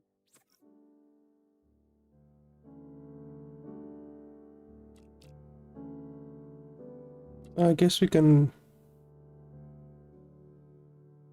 take some photos. That'll be easier than doing all of the diseases. But doing all of the diseases will happen by itself, so that's fine. Look at that, the bastard is reversing. Like, what? Why? The AI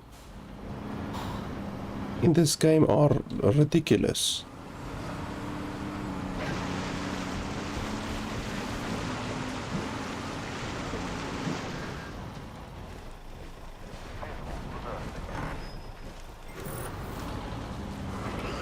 Out of the way. Out of the way. Why can't I go forward? I'm literally pressing forward and I can't go forward.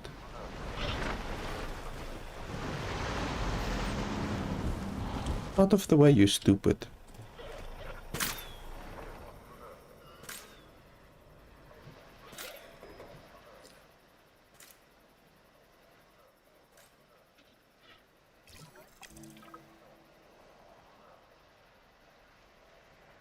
Okay, and then that one as well.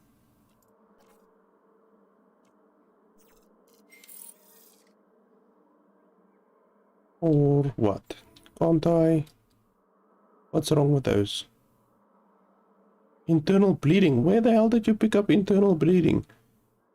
Injured, concussion. What the hell? Did a grand piano fall on my dinosaur? So what the hell is going on? Because there's so many of them injured. Internal bleeding and concussions and what the fuck ever else.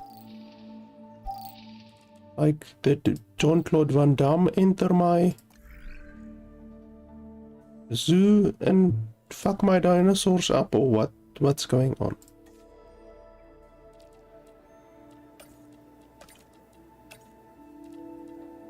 Yeah, I think I'm gonna take this heavy fence and then use that instead of the other fence, because it seems like this heavy fence is a heavy piece of bullshit, or the electrical fence at least. This is ridiculous. Hey, and I can get 2 new scientists. I still don't understand the scientist system, like the price system on the scientists.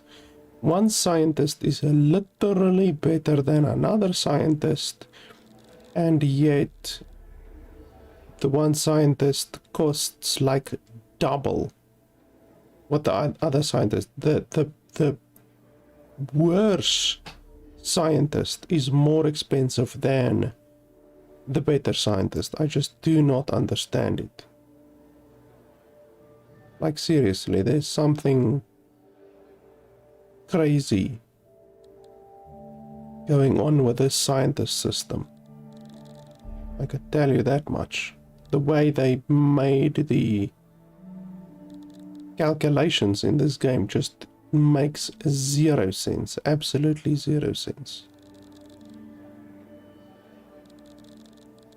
This one is not too cheap. Not too bad. The cheapness is good. This one has a total of 16 points, and this one also has a total of 16 points. Maximum, obviously. So I could take either of them, to be honest. All of the other ones don't have so much. That one is 14.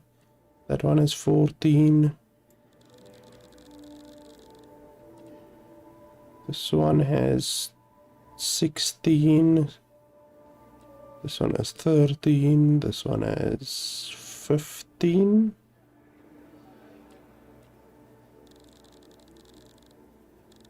Oh yeah, this one and this one is good because they will cost you a lot less in the long run, but if I can get one that has the minus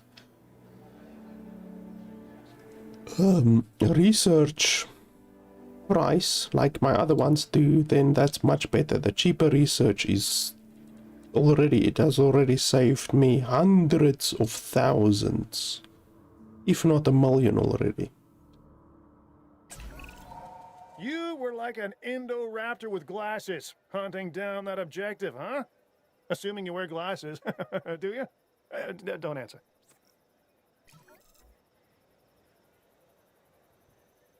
Why are you guys fighting?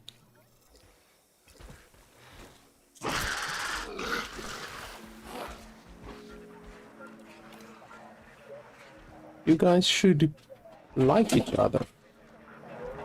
Now you're bloody fighting.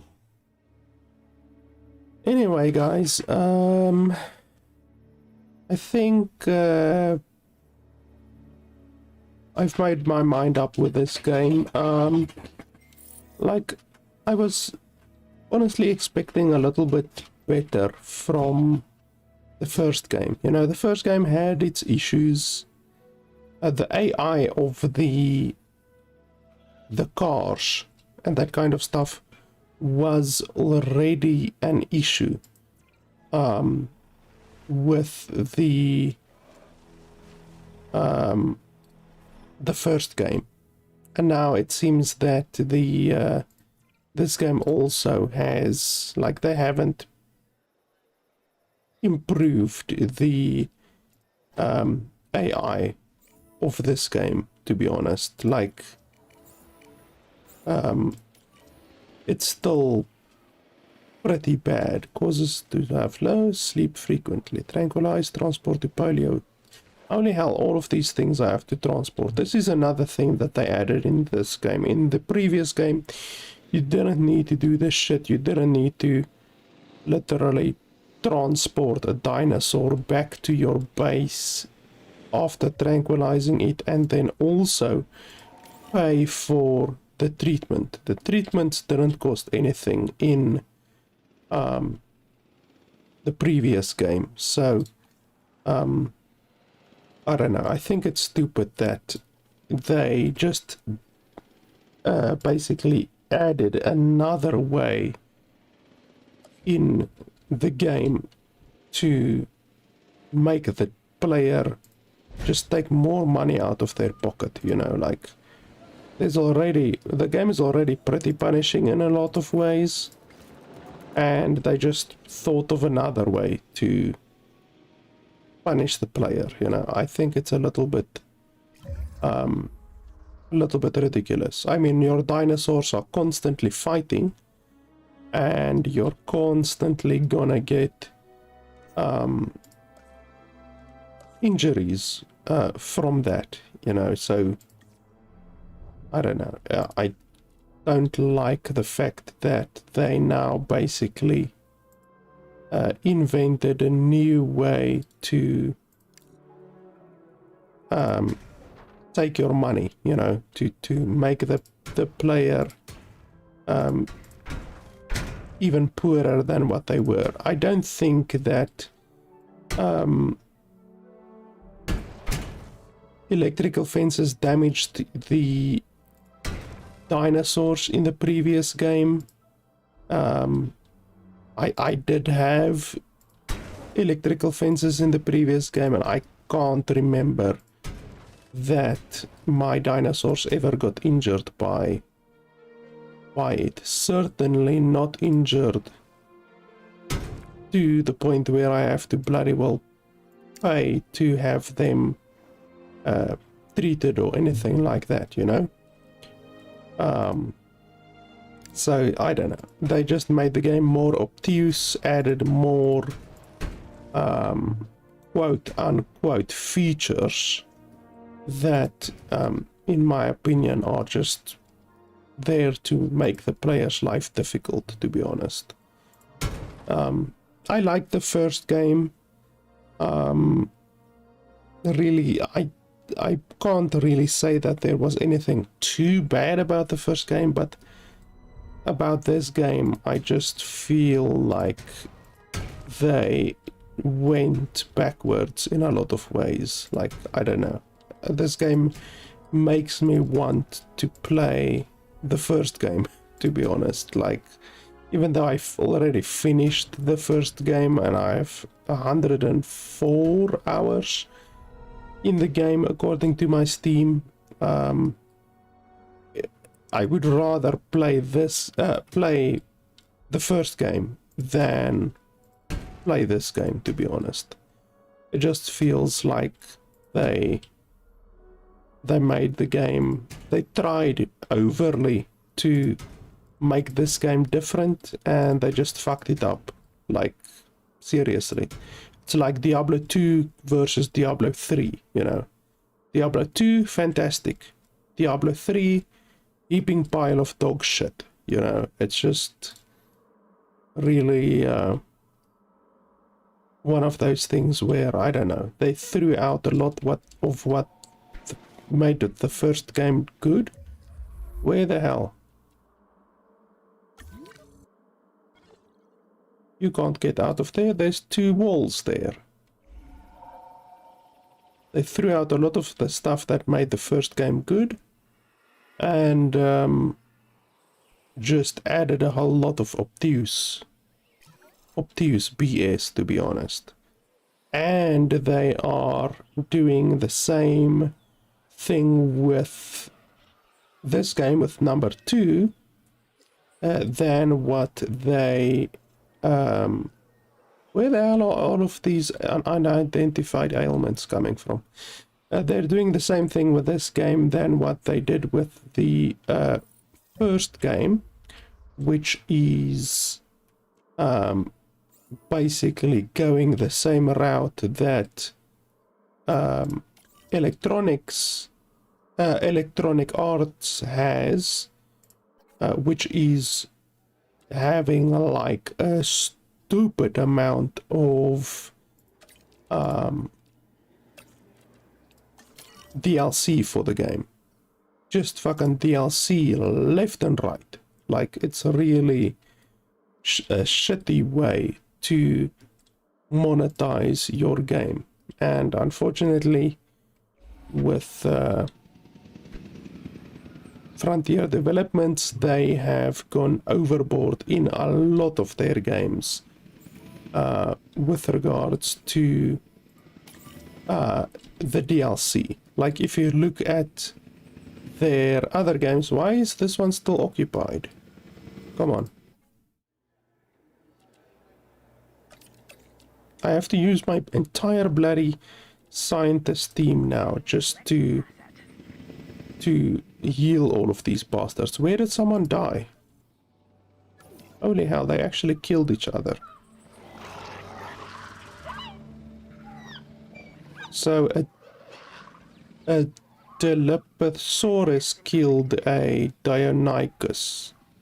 Well, it's fine. I just had 1 or 2 Deinonychuses in this area. It's mostly the Dilophosauruses, but okay. I thought that because the Dilophosauruses were smaller, that they would like be, they would stay out of the way of the other ones. Why are you hurt? I'm clicking on the dinosaur, not on the bloody... Why? I can't click on this. I can't click on this dinosaur. I'm literally clicking on the dinosaur. What the hell? Like, I can click on this dinosaur. Can't click on this dinosaur. What the hell is going on? Like, seriously. I don't know. The game has bugs. It's been almost 2 years since the game has been released, and I don't know. Seemingly, Asset delivery confirmed. the developers are just bringing out more and more DLCs. I mean, it's really ridiculous. Let me have a look at the Steam page quickly for this game. Like I said, it's been out 2 years so far, and they have a whole bunch of DLCs. Some of them cost $5, some of them cost $10. They have the DLC upgrade pack, then they have the early Cretaceous pack, Camp Cretaceous Dinosaur pack, Dominion Biosyn expansion, Late Cretaceous pack, Dominion Malta expansion, Feathered Species pack. Like, the game has been out 2 years, and not even 2 years. It's like a year and a half, and they already have 7 DLCs. Like, what the hell? They're doing exactly the same thing as what they did with their other game. What was it? Planet Zoo. I mean, how many DLCs does Planet Zoo have now? Like 15. Like, they just keep cranking out the DLCs for Planet Zoo, each one costing $6, $7, $8. And like, at the end of the day, the entire game is gonna cost you in excess of $200. I'm pretty sure Planet Zoo already costs you in excess of $250. It's just really fucking ridiculous. It's a little bit immoral, in my opinion. Like, seriously, a developer should know when to stop spunking out the DLCs onto the market. Like, just fucking look at CD Projekt Red. CD Projekt Red released 2 DLCs for their game and left it at that. 2 really fantastic DLCs that sold really, really, really well, and they left it at that. They didn't keep on spunking out DLCs into the faces of gamers.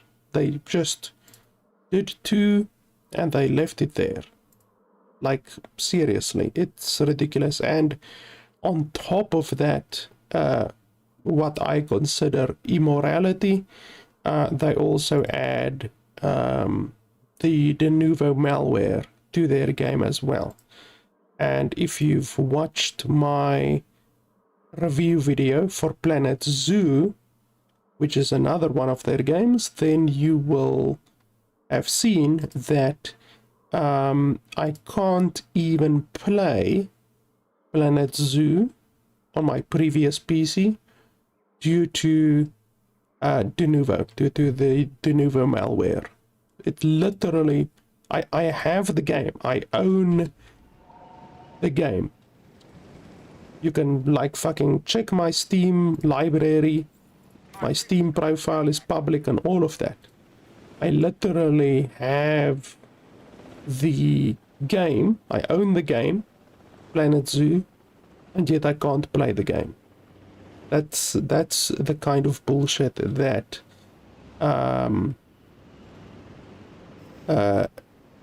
de novo malware causes. So I'm a paying customer, I own the game, and yet I can't play the game. It's just really ridiculous. Why are these people running around like crazy, as if there's a dinosaur out, but there aren't any dinosaurs out? Transporting asset. There's no dinosaurs out. Oh, did you see that? Did you see that bullshit? One of the dinosaurs just ran right through the fence. Boom. Right there. Literally as we're ending the video. As if we haven't already seen 3 glitches or bugs. I literally tried to click on that one dinosaur. It would not fucking allow me to click on the dinosaur. This one just yeets right through the wall. Like, the car, not being able to go pick up the dinosaur, so I had to literally drive the car all the way over there, and then it wouldn't go through the bushes over there. Like, honestly, the developers should stop spunking out DLCs and just work on fixing their game. Like, really, it's been 2 years almost, and the game is just full of bugs. Seriously, it's a little bit ridiculous. So, like I said, needless to say, I can't recommend the game. They're just keeping on releasing DLCs, and they're not fixing what's broken with the game. So yeah, the game is $60. It's available on Nexus.gg. If you really want to, if the game really looks like you really would just ignore the bugs and the issues with the AI, then yeah, if those weren't present, then I would recommend the game. But unfortunately, I'm someone who really would like to play a game that's functional. That dinosaur is now probably gonna kill a whole bunch of people. I probably need to open all shelters in order to deal with that, and then I need to get my helicopter to go tranquilize that Houdini magical walking through walls dinosaur before they maul someone. So yeah, I can't recommend the game. I don't see how the game is better than the first game. In fact, in my opinion, it's worse than the first game. So if you really want to, you can buy the first game. I think it's these days like $30. I think they lowered the price, and that game is also available on Nexus.gg. So if you want to support the channel, you can buy the first game on Nexus.gg. But yeah, I can't recommend the second game, unfortunately. It's probably gonna be another year or two before they fix all of the bugs in the game, if they even fix all of the bugs ever, you know. So yeah, I can't recommend the game. It's fun when it works, you know, when your dinosaurs aren't walking through walls, and when the AI actually functions and all of that kind of stuff, when you can actually click on your dinosaurs, then the game is fun, you know. But unfortunately, all of the stuff combined just makes it so that there are many other games in the Zoo Tycoon genre, like Planet Coaster and all of those other that are simply better than this game, to be honest. So yeah, guys. Oh, another thing, you can't even set the frame rate in the game, which I just found really ridiculous. You can even disable VSync and triple buffering, and it still does not, look at that, still does not allow you to change the FPS of the game at all. So you can't even set the FPS of the game. So if you have a 122 hertz or 140 hertz monitor, then you simply cannot play the game at that frame rate, because the game does not allow you to set the frame rate at all. It's stuff like that that needs to be sorted out by the developers before they start spunking out DLCs onto the market, to be honest. But it just shows you where this developer's priorities are, to be honest. So yeah, that is it for today. Thanks a lot for watching, and I'll see you guys next time.